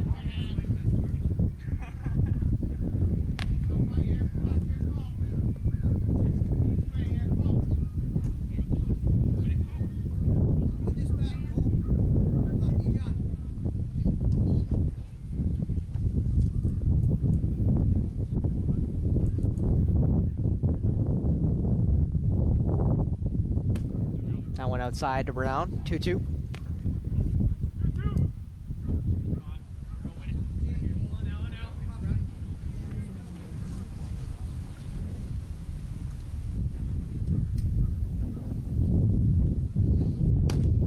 That's strike 3 to Brown. And he'll sit down for the out number 2 here. Got caught looking as Kirk Gibson will now dig in. He's got 2 of the 3 runs here for the Baysox, and they could really use Kirk Gibson to send Shaver at least a third.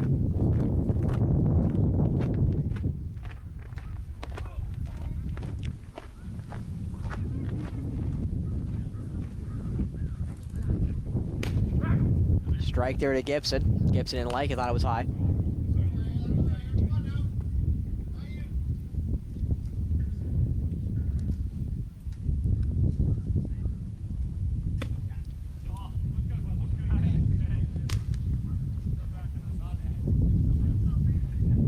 One-on-one now.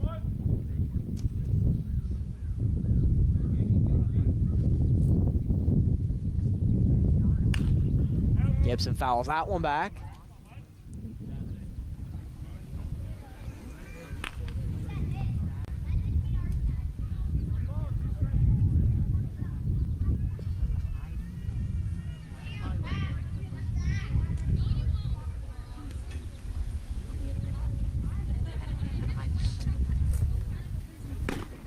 That one high. Gibson let it go. Graham Marshall thought it was a strike to end the inning, but he doesn't get the call. So 2-2 now with 2 outs.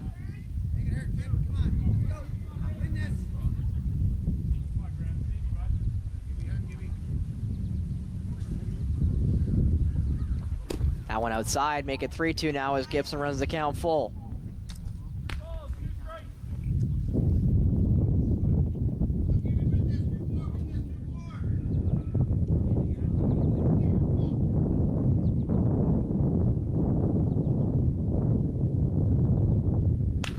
Gibson shoots that one to center, right at the center fielder, and it's caught by Nemeth.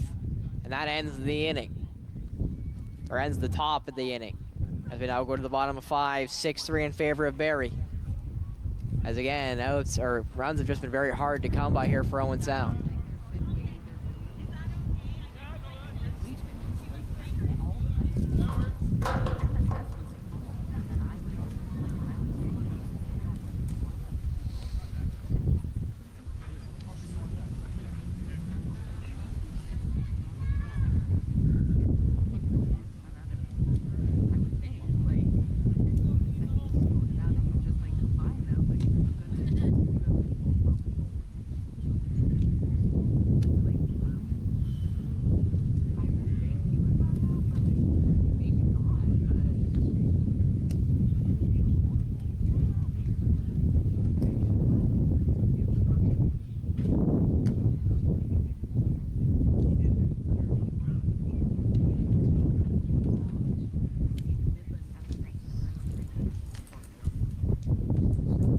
Trevor Smith does come back out.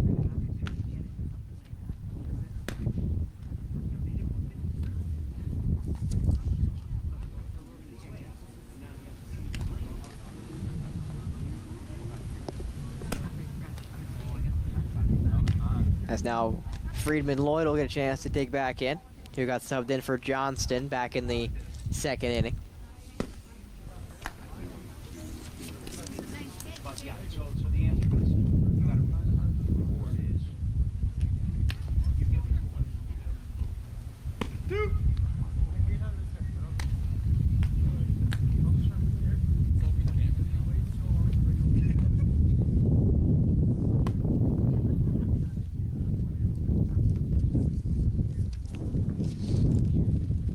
I will also mention, for those of you who enjoy the sweet science as much as I do, Usyk versus Daniel Dubois for the Unified Heavyweight Championship of the World is about to be underway as the main event, so hopefully the Ukrainian magician himself, Alexander Usyk, will become a two-time unified heavyweight champion for the first time since, I believe it was Lennox Lewis was the last one, as that one swung through there by Freeman Lloyd.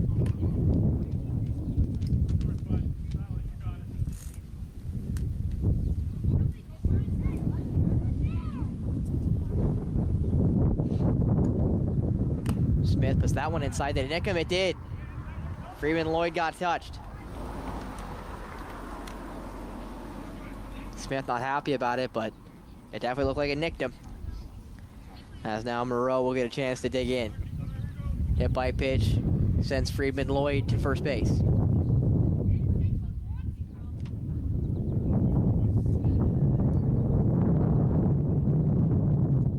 Wind picking back up again. That one bounced right out of the glove, but it's a ball, a little high.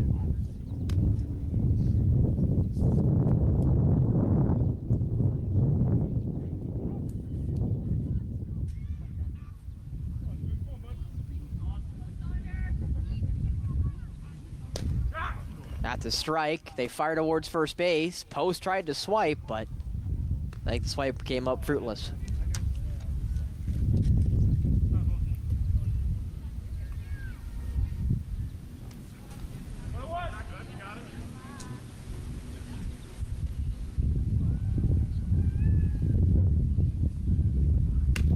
That one outside.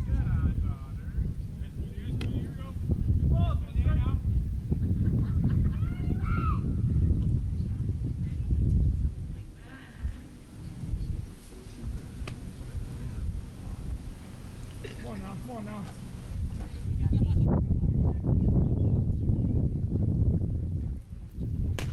Swung through there for Saunders Moreau.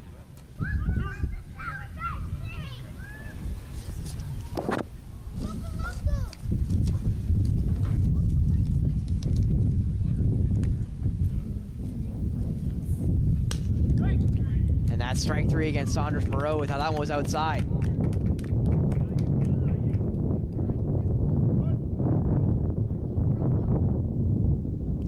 As Geraldo will dig in. Yalero has played some pretty good defense there at third base today in both games.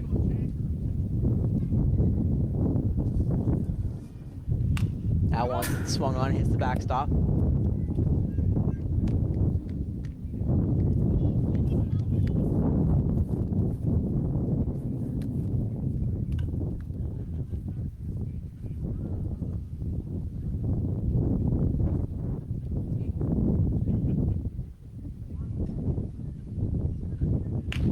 That ball bounced towards Adam Shaver. Shaver to second. To first, Post dug it. Did he get him? He did, and the double play will end the inning. Top of the sixth, here we come. 6-3 still in favor of the Barrie Angels. As Owen Sound's still got to find some offense here. 3 runs through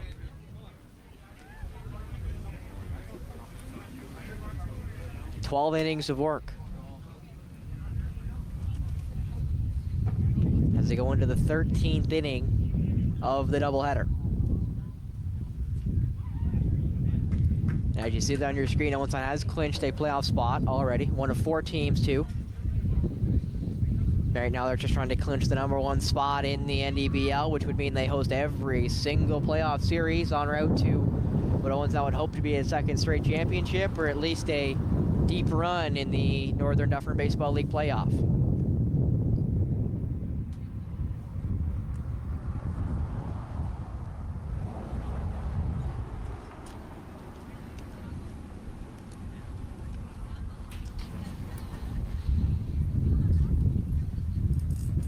As back out will come Graham Marshall for his 6th inning. Through 5 full for Graham Marshall, and he's been very good today. Pitching for Barrie has been very good today. Again, Jake Brennan is DH, and in this game, pitched the last one, went 7 full scoreless, so a complete game shutout for him. 3 runs allowed through 5 innings of work for Graham Marshall, who enters the top of the 6th here. Leading off will be the catcher for Owen Sound, Sikora.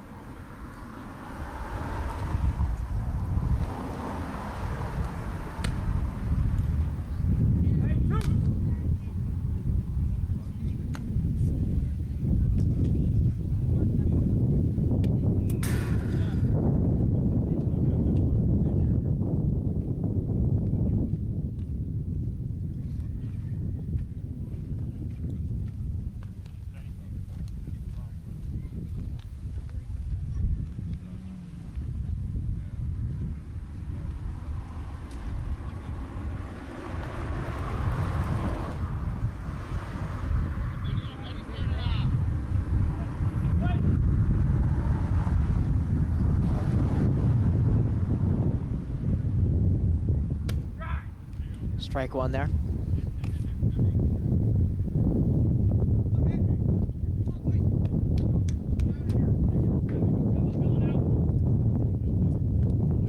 That one bounced by, so 1-1.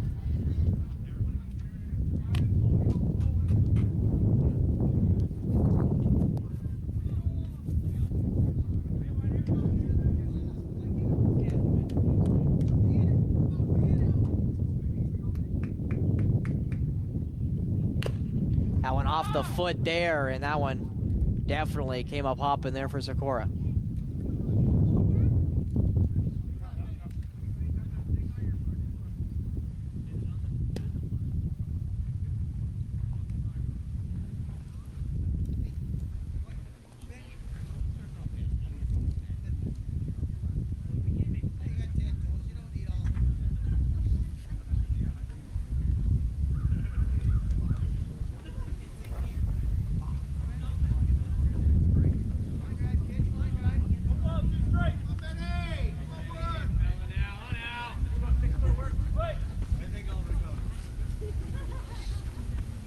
One and two. That one popped by Sikora. Should be caught, and it will be by Thompson.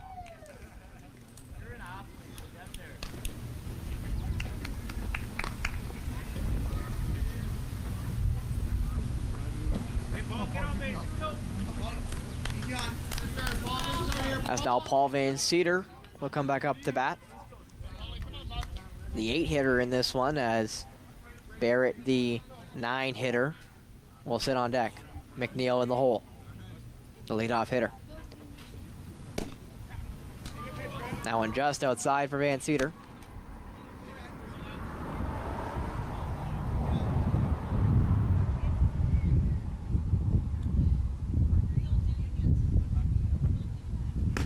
Van Cedar swings through that one, 1-1.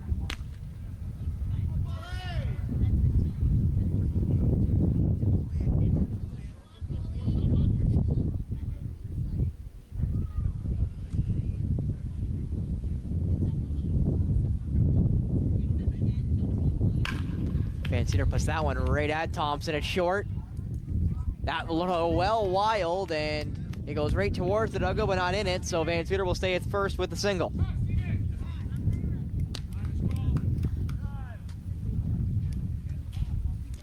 So Barrett will now dig in.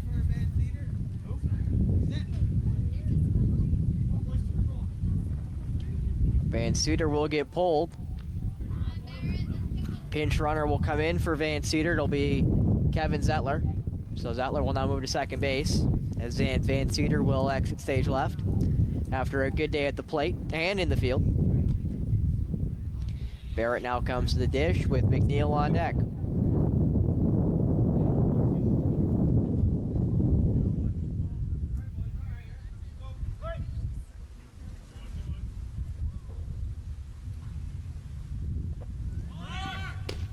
Barrett check swung there, and Zettler stays at first.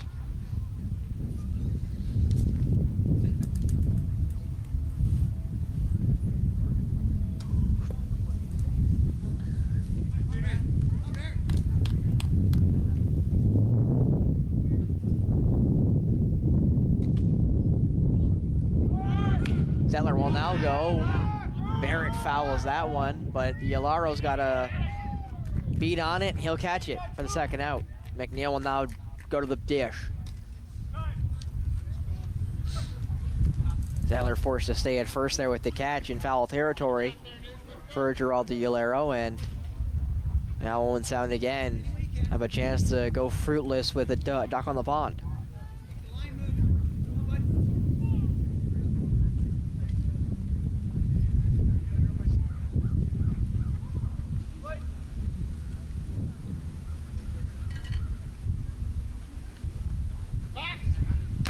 Thrown towards Zettler, beats the flow. Bartley is on deck if McNeil's able to reach.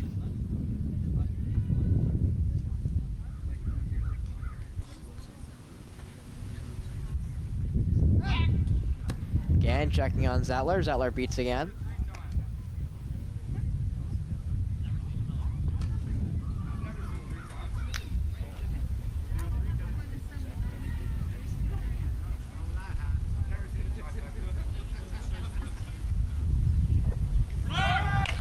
McNeil will put that one towards short. The steal there for Zettler. As that ball's airmailed, and Zettler and McNeil will both go off the wild throw. And that will move Zettler to second, McNeil to third. So a single for McNeil will now become a double. And Ryan Bartley will now come up to the plate as the tying run with 2 outs in the top of the second. Shaver on deck, pardon me. Bartley could really use a productive hit here. Doesn't need to hit the long ball. Yeah, it might be nice to tie the game, but a single would do because it would probably score 2 because McNeil's got gas. And that one is fouled over to right field. Pulled that one with him. As the clouds continue darkening around us here in Gray County, rain was called for, just not till later, so hopefully it holds off and lets us finish up and hopefully get somewhat cleaned up here as the Rogers team with all of our expensive equipment. Well, all of Mark's expensive equipment.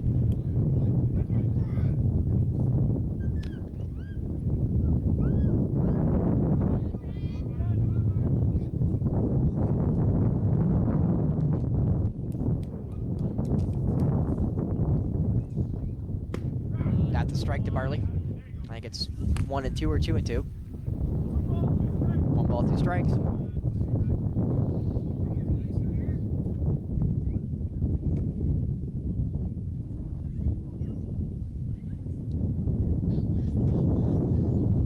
Bartley swings. That one goes right to second. Contreras Severino with the light throw will get the out, and that will end the inning, and it strands to Barrie. Now bottom of the 6th, 6-3, so if this scoreline stays the same, we only got 1 full inning to play, or 2 has to do, because the bottom of the 7th will not be needed with Barrie up 6-3. So Owen Sound's got to find a way to not only hold Barrie here in the bottom of the 6th, but then create some offense in the top of the 7th. And they've had quite a few base runners, but they've stranded more than enough. I believe that's the at least 3rd time in the last 2 games here today that they've stranded at least 2 runners. As Trevor Smith is back out here to pitch the bottom of the 6th.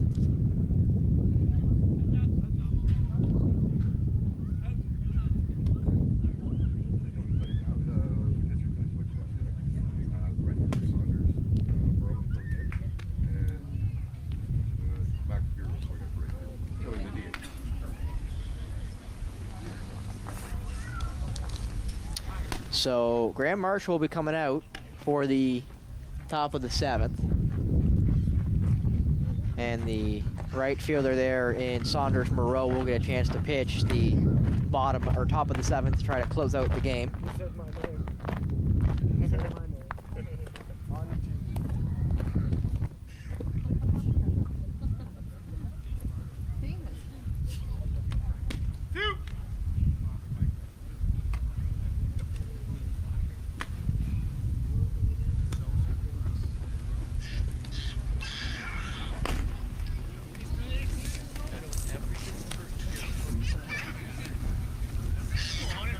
As Trevor, you see there, Trevor Smith will try to get himself out of this top of, or bottom 6 unscathed to give his team the best chance of coming back here. But again, with only scoring 3 runs in the 2 games today so far, going into what would be the top of the 7th, it's been a struggle offensively. Smith gets this first strike call there, right by Hunter Reed, the catcher, who leads off here in the bottom of 6. Leo Contreras Severino there on deck. That ball put in play, and it gets by Zettler. Gets into center field for Bartley. A single for the catcher, Reed. Now Contreras Severino will get a chance to dig.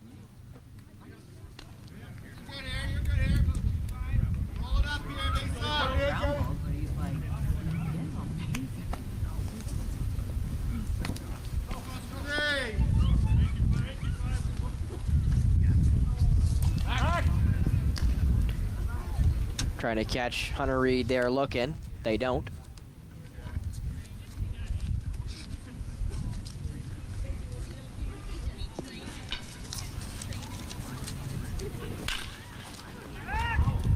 Contreras Severino sends that one to deep center field, and it goes right through Bartley. Hunter Reed has a chance to go. He gets to third. Will he go all the way? He will not. He'll hold up as it's a double. Double there as Christian Severino sent that one to deep center field. No outs now with 2 people on. Trevor Smith may stay here.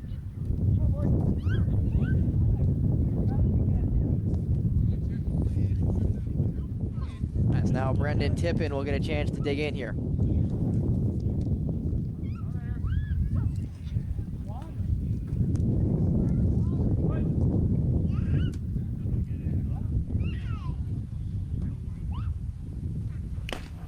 Swung through there was Tippin. 0-1.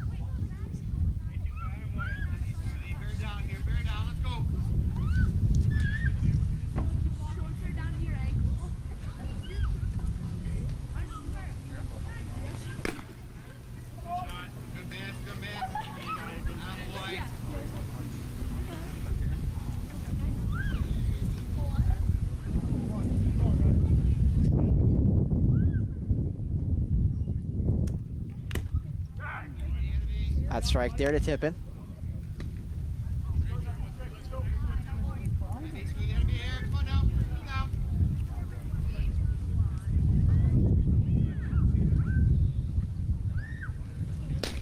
Strike 3 to Tippin will send him back to the dugout. Now back up to the leadoff hitter in Cameron Nemeth, who's been very good today.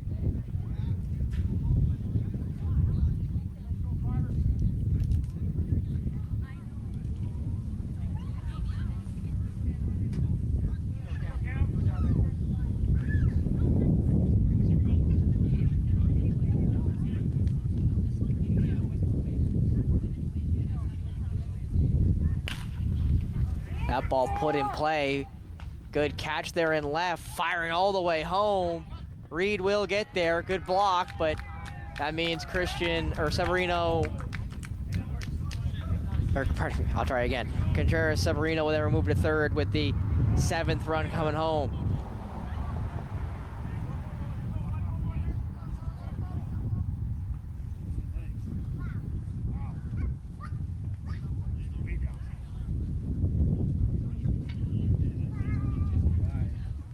As now Thompson will dig in, Nolan Thompson.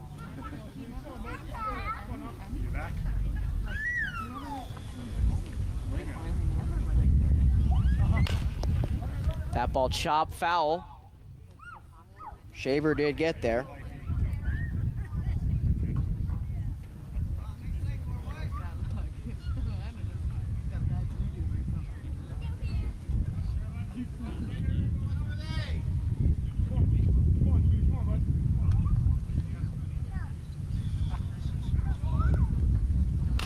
Thompson will send that one foul into the Couple Sutterwack playground.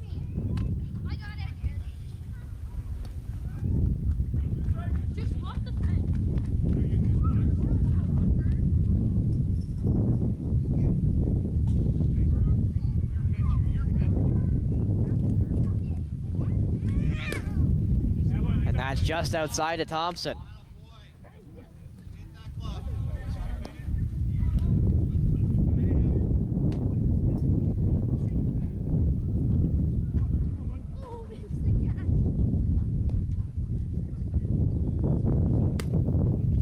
That one outside.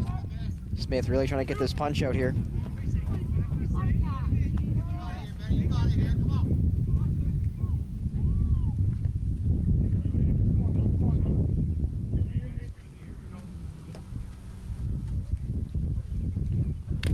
And that got through. He did touch it, but caught by Zakora. We're now going to the top of the 7th, 7-3. One run was the damage in that potentially final inning for the Baysox, who could really use an offensive spark. You just don't know where it's going to come from.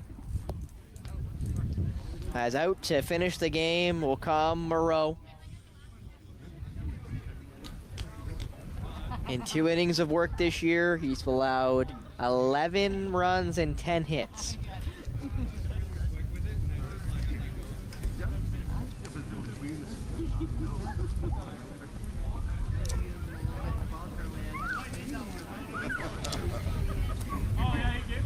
Two walks to 1 K as well in that 2 innings of work there for Saunders Moreau.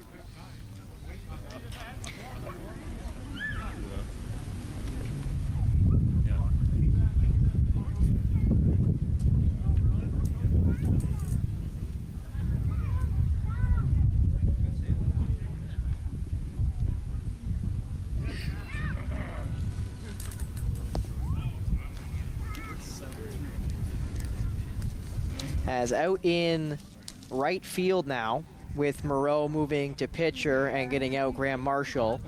Into left field for Barrie, Maxime Bureau will get a chance to go into the field to be a defensive sub. As Barrie look to go 2 for 2 on the day and get themselves into sole possession of 5th place in the NDBL with 21 points. A big 4-point day here in Owen Sound if that is the case. While again, Owen Sound with 2 losses today are still in 1st place in the NDBL, still ahead of New Lowell.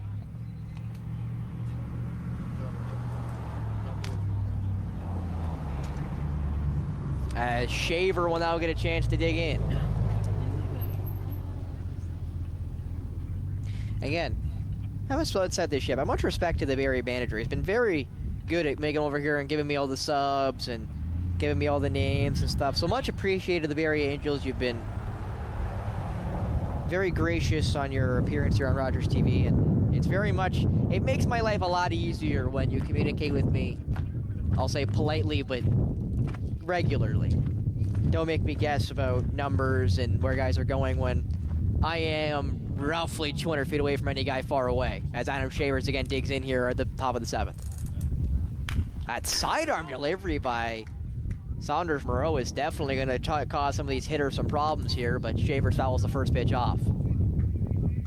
Definitely a very different release point in arm angle, so that'll be different for everybody, but again, the results have not been there yet for Moreau. You have to expect they will be, though. That's a strike. That makes it 0-2.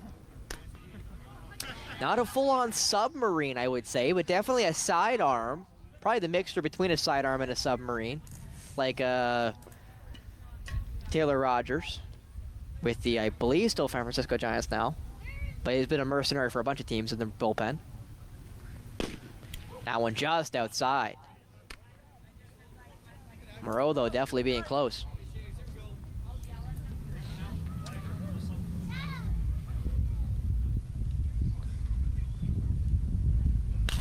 That one fouled by Shaver. That one's going to scoot all the way out of play as it goes into the parking lot. Hilero thought he could make a play on it, and he was wrong. He only took about 2 steps for his third base and went, yep, that's out of my reach.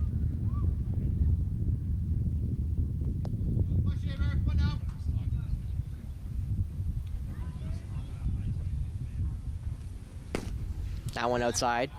Now 2-2. Shaver getting his way back into the count. And again, they need Shaver to reach, you'd say, because again, he's been one of the most potent bats in the NDBL this season, and after him will be Post, and after him will be Brown. That one just misses the foot there of Adam Shaver. Now count runs full. After going up 0-2, Moreau has lost the count. And now Shaver's got to give him something to hit or risk walking him. And that is something to hit. That ball is sent to right field. Will it have enough? It will not. And it will be caught by the defensive side Bureau. Instantly making an impact there is Maxime Bureau as Shaver did get a hold of that one, just not enough muscle on it. The wind coming in from that way. That probably is the only disadvantage about being a lefty in this particular ballpark. The short porch is in left field, so if you're a lefty pulling right, it's a little bit farther by roughly 40 to 60 feet. That ball inside the post. And again, the little bit of raised fence helps the left field depth, but still, it's a lot easier to muscle it over left field than it is to right.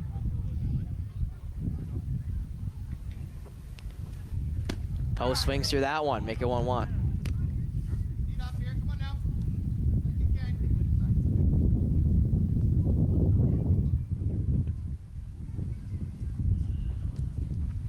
Post check swing, I don't think he went. It looked like he went to me, but I don't have the greatest angle. I'm looking right down the third baseline. It's very straight, by the way. So whoever did the lines crew did a great job.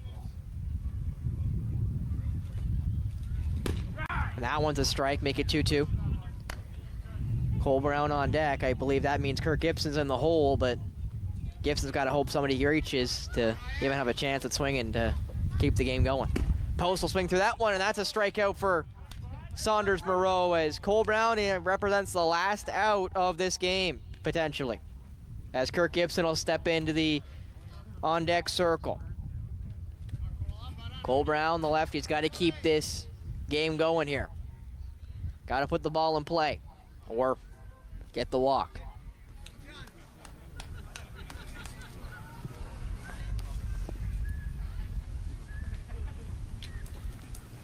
Brown will send that one foul and out of play. Right towards the kids playing over there near the batting cage.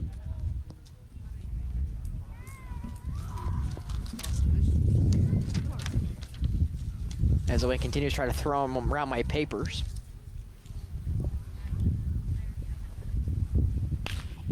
Brown puts that one right to third, and Yolero will end the game. 7-3 win in game 2 for Barrie. 6-0 game 1 win for Barrie. That means that I can do some quick math here. That is 13-3 over the 2 games here today between Owen Sound and Barrie. So 2 for 2 are the Barrie Angels, 0 for 2 are the Baysox this weekend. But with that being said, with 3 games left, Owen Sound is still in possession of first place in the NDBL and still have the base chance to decide their fate if they are the top seed, while Barrie, with these 2 wins, move themselves into sole possession of 5th in the NDBL and give themselves a great chance of making the postseason.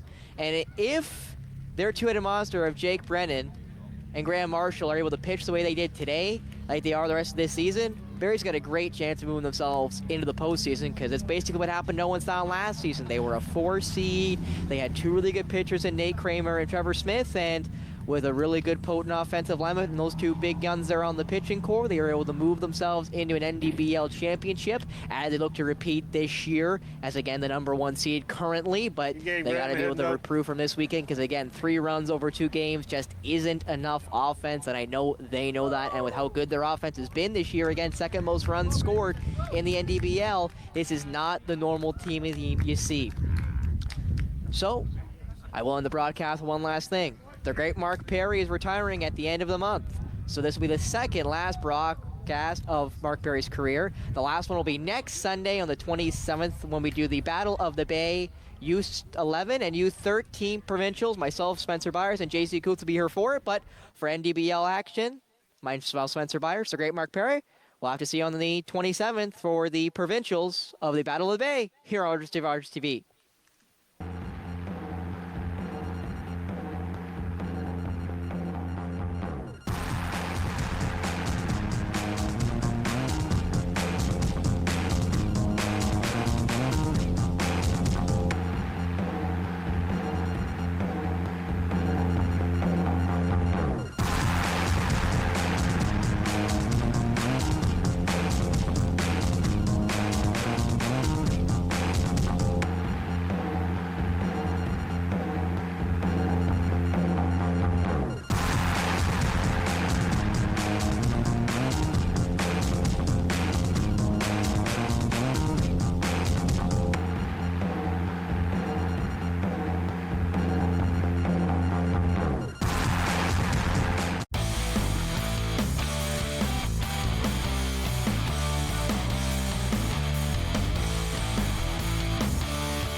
Ladies and gentlemen, boys and girls, addicts of all ages, welcome to Canadian Sober, eh? I'm your host and alcoholic, Dougie Fresh. So glad you're here with us today. Wherever you're tuning in today, you're in for a treat. I have a guest on today that I've known for a few years now. He's a very huge inspiration to myself. He played 10 years as a pro NHL player. He was drafted in 1984 by the Washington Capitals. And he's the owner of the Aurora Tigers in the OJHL. Ladies and gentlemen, please give it up for Jim Thompson. Jim, how you doing today? I'm good, Doug. Again, thanks for having me on, and it's great to see you and great to be part of your show today. Oh, I'm so glad you're here, man. Listen, like I said, I've been following you for a little while now. I know your story a little bit. But the people that are watching this at home or at an office or wherever they are, they have no idea who Jim Thompson is. So can you tell us a little bit about yourself and give us a little bit of experience, strength, and hope? So I grew up in Edmonton, Alberta. For those of you, I'm going to start with this. I became an NHL hockey player. When I tell you my upbringing, even my people that I grew up with, my friends and other families were amazed that I made it when I share, the story. So I grew up in a trailer park called Westview Village. And for those of you who've watched the Trailer Park Boys, that's how we grew up. It was very similar. And basically, my parents were both alcoholics. My dad was a sergeant in World War II. So, after 4 years he came back from Europe, had this family. I'm the youngest of 10. My brothers were, rough dudes. They were bikers, and I got introduced to drugs. But having the alcohol, lifestyle in the trailer. My mom drank every day. When my dad was home, he drank every day.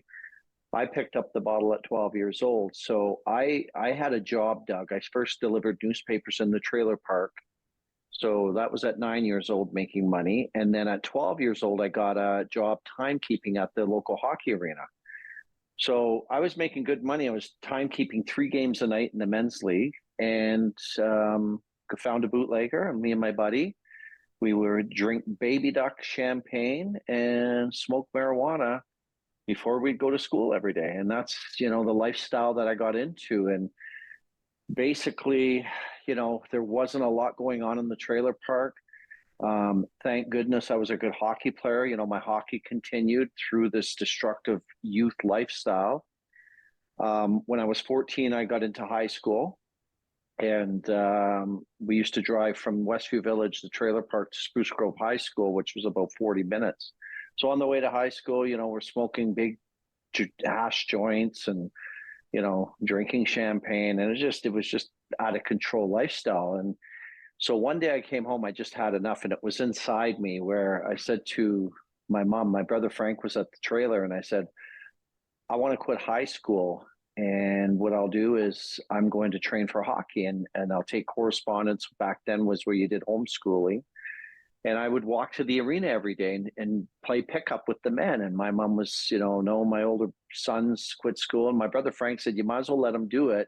because the road he's on right now, it's, he's going to end up quitting anyway. So she allowed me to do it. And my brother built me a little gym. We had no money. So he built me a little gym in my mom's living room. I used the coffee table as a bench press and, makeshift stuff. And I'd walk at 10 o'clock in the morning every day to go play pick up with the men. And remember, I did my own intervention in a sense at 14. So that changed my life. And then what happened was my dad was born in Markham, Ontario. So that later that year, he took me to meet my uncle and aunt, his sister Roma, and my uncle Jimmy. And my uncle Jimmy was a 25-year sober alcoholic. So he knew that I needed some help, and this whole, it was unbeknownst to me what was going on. So my uncle said, tell him to bring his skates. So I took my skates and I skated with the Markham AAA midget team. And they wanted me to stay. They liked what they saw, and I didn't end up staying. And I went back to Alberta to play. And then that year, that summer, they came out to watch me play. And that was the Toronto Marlboros of the OHL, Frank Bonello. And they invited me to camp. So my hockey journey started there. I ended up making the Marlies at a camp, lived with my uncle and aunt. I was 15 years old, 16.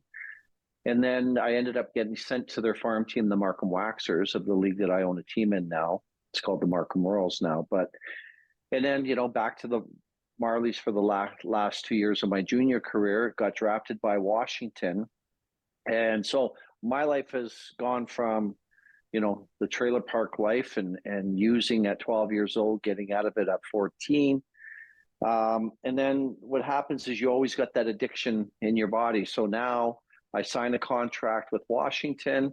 I end up in Binghamton, New York, living with two other guys. We're on our first NHL contracts. You're making money. And so you're doing your best to, live the right way. But it was so, $4.99 for a case of Miller, a 2-4 of Miller. So you found yourself drinking a lot and just kind of living this pro hockey life. And then what happens is you start, finding, things around, different types of drugs. And I flirted with things through my career. Ended up playing, as you said in the introduction, 10 years on 6 NHL teams, some minor league teams. And that journey, I was able to see a Stanley Cup final with Wayne Gretzky and the LA Kings. So some really, really exciting things in my NHL career. My first game when I got called up to play Pittsburgh, Doug, the late Brian Murray had me cover Mario Lemieux. So imagine your very first NHL game. And I get to the practice and he's like, tonight you're going to cover Mario. Well, that's like somebody covering Connor McDavid today. So that was an experience all in itself. And then we get to where I played in Anaheim, injured my shoulder, and had 2 operations, and my career is over. So I sit on my couch. They tell me not to go to the rink anymore, right? You're bought out. They bought me out of my contract, and I'm sitting there with my ex-wife and 3 young children and going, what am I going to do now? And that's kind of where things really unraveled. And I got depressed. And back then, we didn't talk a lot about depression and mental health and anxiety, all these things I had going on. And my goodness, what was an addiction for me before, went crazy because I was drinking, instead of, maybe 3/4 of a bottle of wine funny, my drink of choice was Chardonnay wine, white wine. Get a big headache in the morning from that. So, I was up to 2 bottles a night. And then sneaking off to do some cocaine or whatever else I was doing. And, this is what happens. And that keeps going. And next thing you know, we're moving from California 5 years later back to Ontario. My ex-wife and I and my 3 kids, and my life is out of control. So one morning, my best friend there, his name was Richard. And he told me, he said, I need you to come over. I got to talk to you about something. This was on a Monday morning. So at this point, I'm a manager of a big sports facility, living the life of an addict, a quiet addict, and trying to, raise 3 kids, keep my marriage together, just what an addict does. So anyway, I go over to his place at 9 a.m. And what's ironic about this is I used the night before, so I didn't go to sleep. When you're on cocaine, you don't sleep. So I tried to get out of the meeting, and I'm like, Richard, I can't come. I gotta, this. He said, I need you to be here. So I went over to his house, walked into his basement, to my ex-wife, her parents. It was intervention. And it was surreal, let me tell you, right? And the interventionist was there, and my cousin. So I sat down between my former mother-in-law and father-in-law on a couch, and they all read the letter to me like you see on TV. And, I went from that, getting hit over the head with reality, into his pickup, and 4.5 hours down the road to Newgate 180. I got the tattoo right there, saved my life. In Merrickville, Ontario. Wow. And, we got 30 days of education. That was an amazing for me. And I recommend, for everybody who wants to surrender and they need that extra push, being the youngest of 10, Doug, I didn't get educated by my mom, right? Like by the time I came along, it was just like, I kind of did what I want, obviously by the stories from before. So I learned about relationships, I learned about love, I learned about family, and I learned about addiction. And it's a week, every week has a different theme. Mm-hmm. And you're in class all day, and it was the best month I spent probably in my life learning how to live properly. So anyway, I get out of Newgate, I start a brand new life. I'm starting from ground zero after, as we call it, hitting rock bottom and being in the black hole. During that time, I was very close 3 times to taking my life, committing suicide. And I just felt, I called myself the monster, looking in the mirror, I couldn't look at myself because of the monster who I became, and just figured my 3 kids would be better off without me than me being around being who I was. So, I sit here today to talk to you, thankfully. And, so, now I'm in my 17th year, actually my 18th, I just celebrated 17 years. So my 18th year of sobriety, on my son's birthday, I was actually coming home from my hometown in Edmonton on a flight is the day I surrendered. And that's what I say to any, person that's suffering. You gotta surrender. You gotta say, I'm sick and tired of being sick and tired. And you just got to say, that's it. And it's a quiet, peaceful thing, because all those nights I used, being up on cocaine or crack cocaine and saying, okay, you know what, the depression, when you're out, you're laying in bed sweating. And I'm like, okay, that's it. I got to stop this. Well, guess what? 2 nights later, you're doing it again. So that movie I played over and over for years. And at 41 years old, I finally got educated on, finding my peace. And that was that. So today, I live, just before we got on this, I did my 15-kilometer hike that I do 5 days a week, and did my workout. And to all people suffering, exercise is a wonderful, replacement. That is my new drug. Being a former NHL player, obviously, I did a lot of exercising, but now it's a beautiful thing. And I'm living a great life. As you said, I own a junior A team. I mentor kids.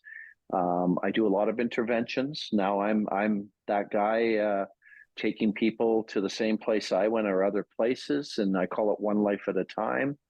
For people who want to check out my website, it's Jim Thompson's Dreams.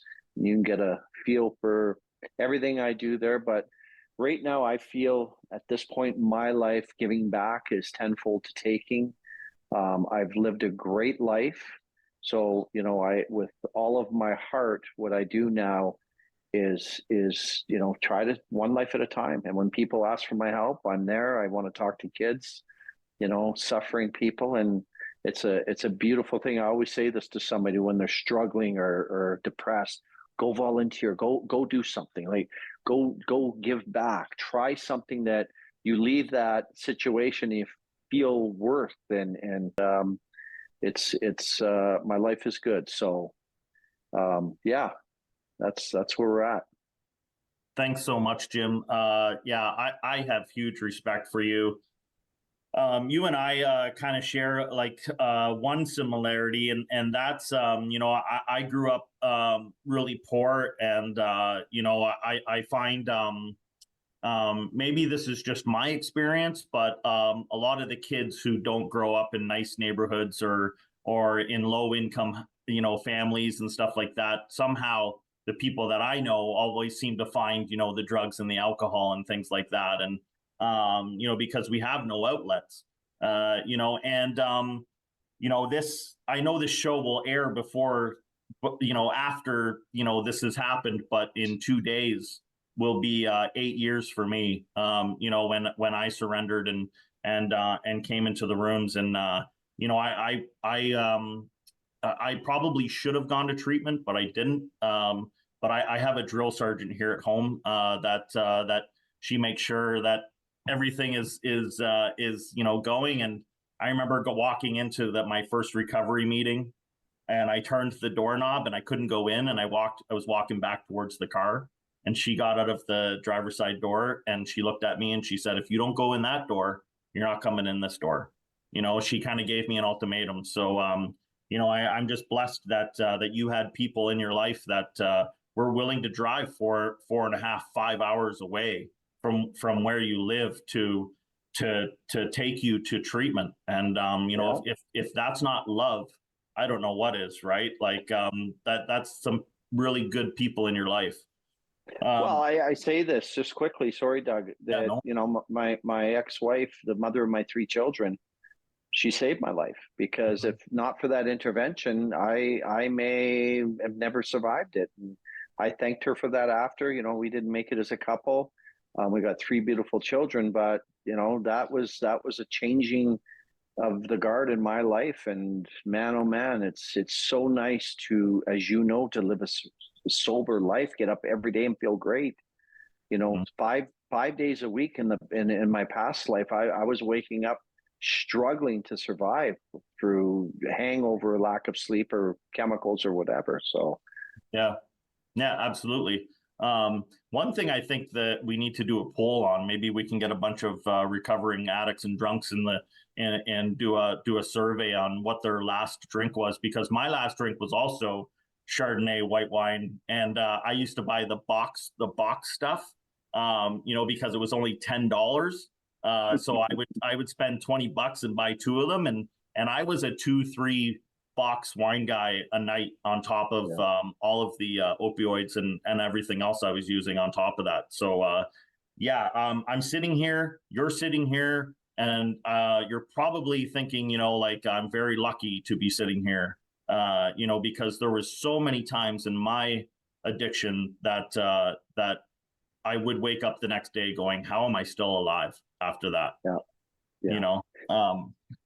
So I got a couple of questions I'd like to ask you if we have time. And, you and I have spoken a little bit about this before, and, I want to give the audience your opinion on it, because there's a wide range of opinions out there about it. Why, in your opinion, do you think legalizing weed was a bad idea? Well, for me, it was pretty simple. Being a former, person who was addicted to marijuana, I needed it. It was part of my everyday living. And I have one saying for it, when you're on dope, you're a dope. And I was reckless. I was, out of it, lazy, brain dead. And this was me. I'm not speaking for other people. And my opinion was the fact that you can now, in vapes and all, eat it and all these things. And I do some back work in schools, and, it's destroying, in my opinion, the young kids, because they have access to it. They're not like back when we smoked dope, we were terrified to get, arrested by the police. Like you would get charged back then in those days. Right.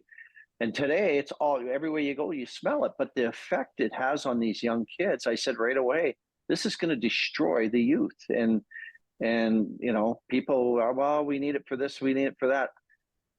I believe in it for medical purposes when people are suffering. Okay. You're in major pain, all that stuff. I'd rather use, honestly, because I got addicted to OxyContin.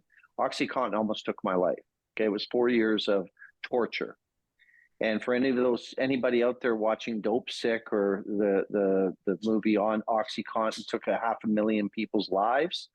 So if I was to take OxyContin or smoke marijuana or take edibles, whatever, to kill the pain, and I needed to kill the pain for medical reasons, this all day long.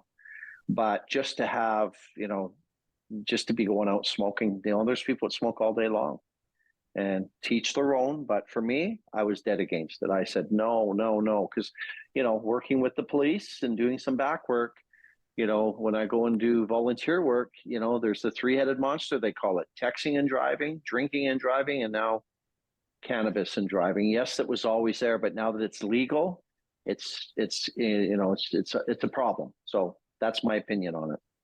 Yeah, and something that has been in the news as of recently is that Vancouver and BC out in there, they've decriminalized like things like cocaine and methamphetamines and things like that, and their death rates are spiking, like going crazy.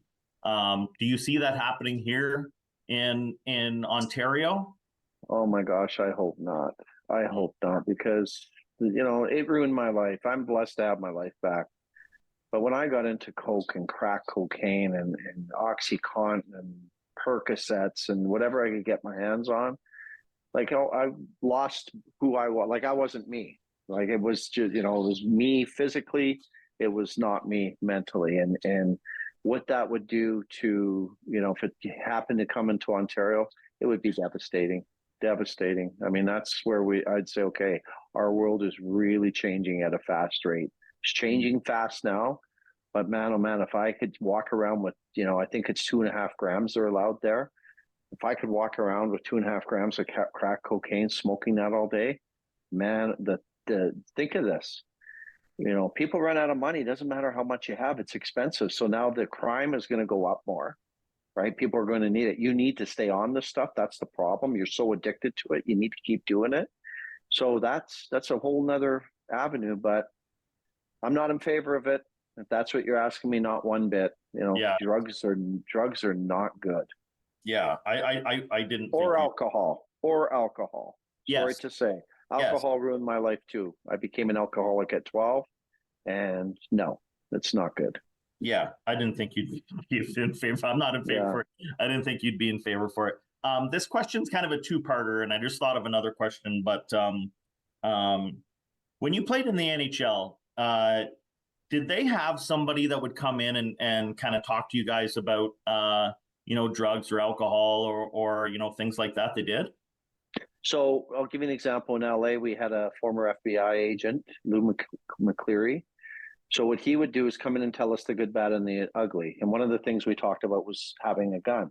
You're in LA, and so his philosophy was, I recommend you not having one, but if you feel, your kids and all that, right? Domestic violence and all this, when there's a gun there, a lot of bad things happen. That's what he's explaining. When people never think they're going to use it, sometimes bad things happen. And so I never got a gun, but he came in and talked to us about everything, drugs and people who are going to take advantage of you. And back then it was just starting with the spiking of the drinks, and all these things that we were learning. And that's when Magic Johnson, came on TV and said HIV positive. So sex, all these things that you're swirling around and you're going, wow, okay, things are happening quick here, right? In the professional athlete world. Yeah.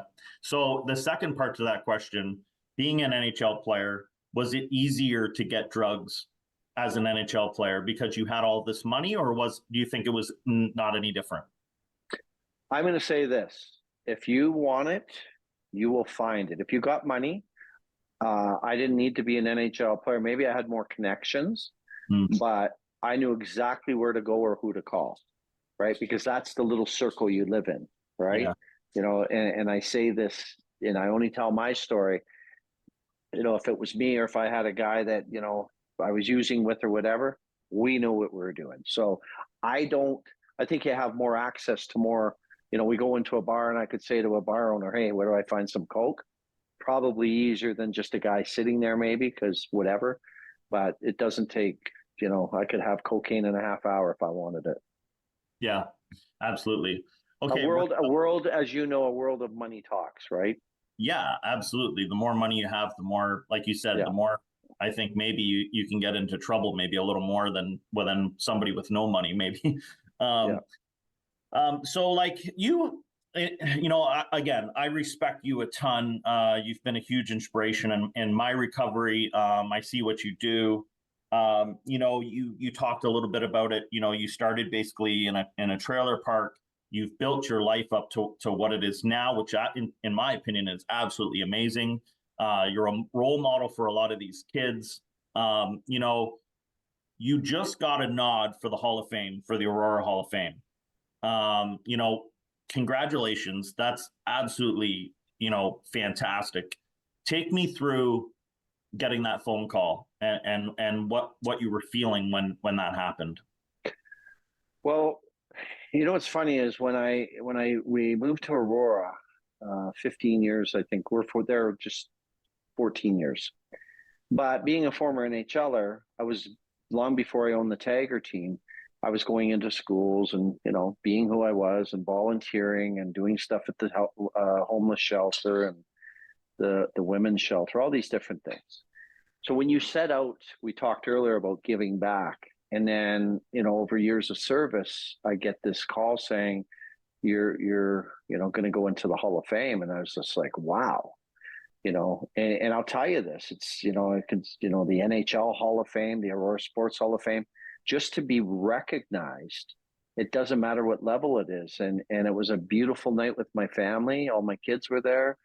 I was honored, the people I was sitting in front of or standing in front of, many, many Hall of Famers. And it just really made me appreciate the amount that when I started thinking about all the hours I put into this, and I'm going, wow. And that's why I encourage people. I didn't start that to say, oh, I'm going to be a Hall of Famer one day. But I'll tell you what, Doug, getting the call and being recognized for my service was just a surreal call. It was really cool. Absolutely, man. That's fantastic. Listen, I want to thank you for being on the show. What an amazing story. What an amazing, I'm going to call it a comeback. Like it's taken years, but you've definitely done it. Congratulations on your sobriety. Congratulations on the Hall of Fame. And I'm so glad you were able to join us today on Canadian Sober. I thank you. I thank Deanne for having me, and keep up the great work, because these little, segments and these little minutes of this, and, we change one, I call it one life at a time, Doug. And you change one life, what you're doing is amazing stuff. Keep it up. And you never know when you're changing, when you get to that person, right? And when you save a life, you're saving a family. You're saving everybody around that, as you know. So keep doing what you guys are doing there, and anything you need, let me know. Awesome, brother. Thank you so much. Thanks, everybody, for tuning in to Canadian Sober. I am so glad you were joining us today. We'll see you next week for another amazing show. Take care, everybody. Bye-bye.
This program is brought to you by Rogers Xfinity, connecting you to more of what you love.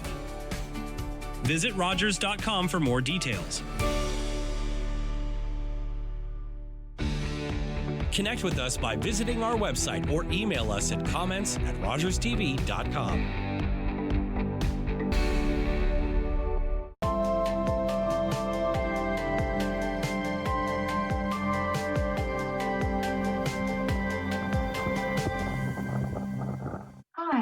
Carol Merton, host of We All Belong, Our Neighbors, Our Community, a new Rogers TV series promoting the diversity of our community in Grey County. Please join me on Rogers TV.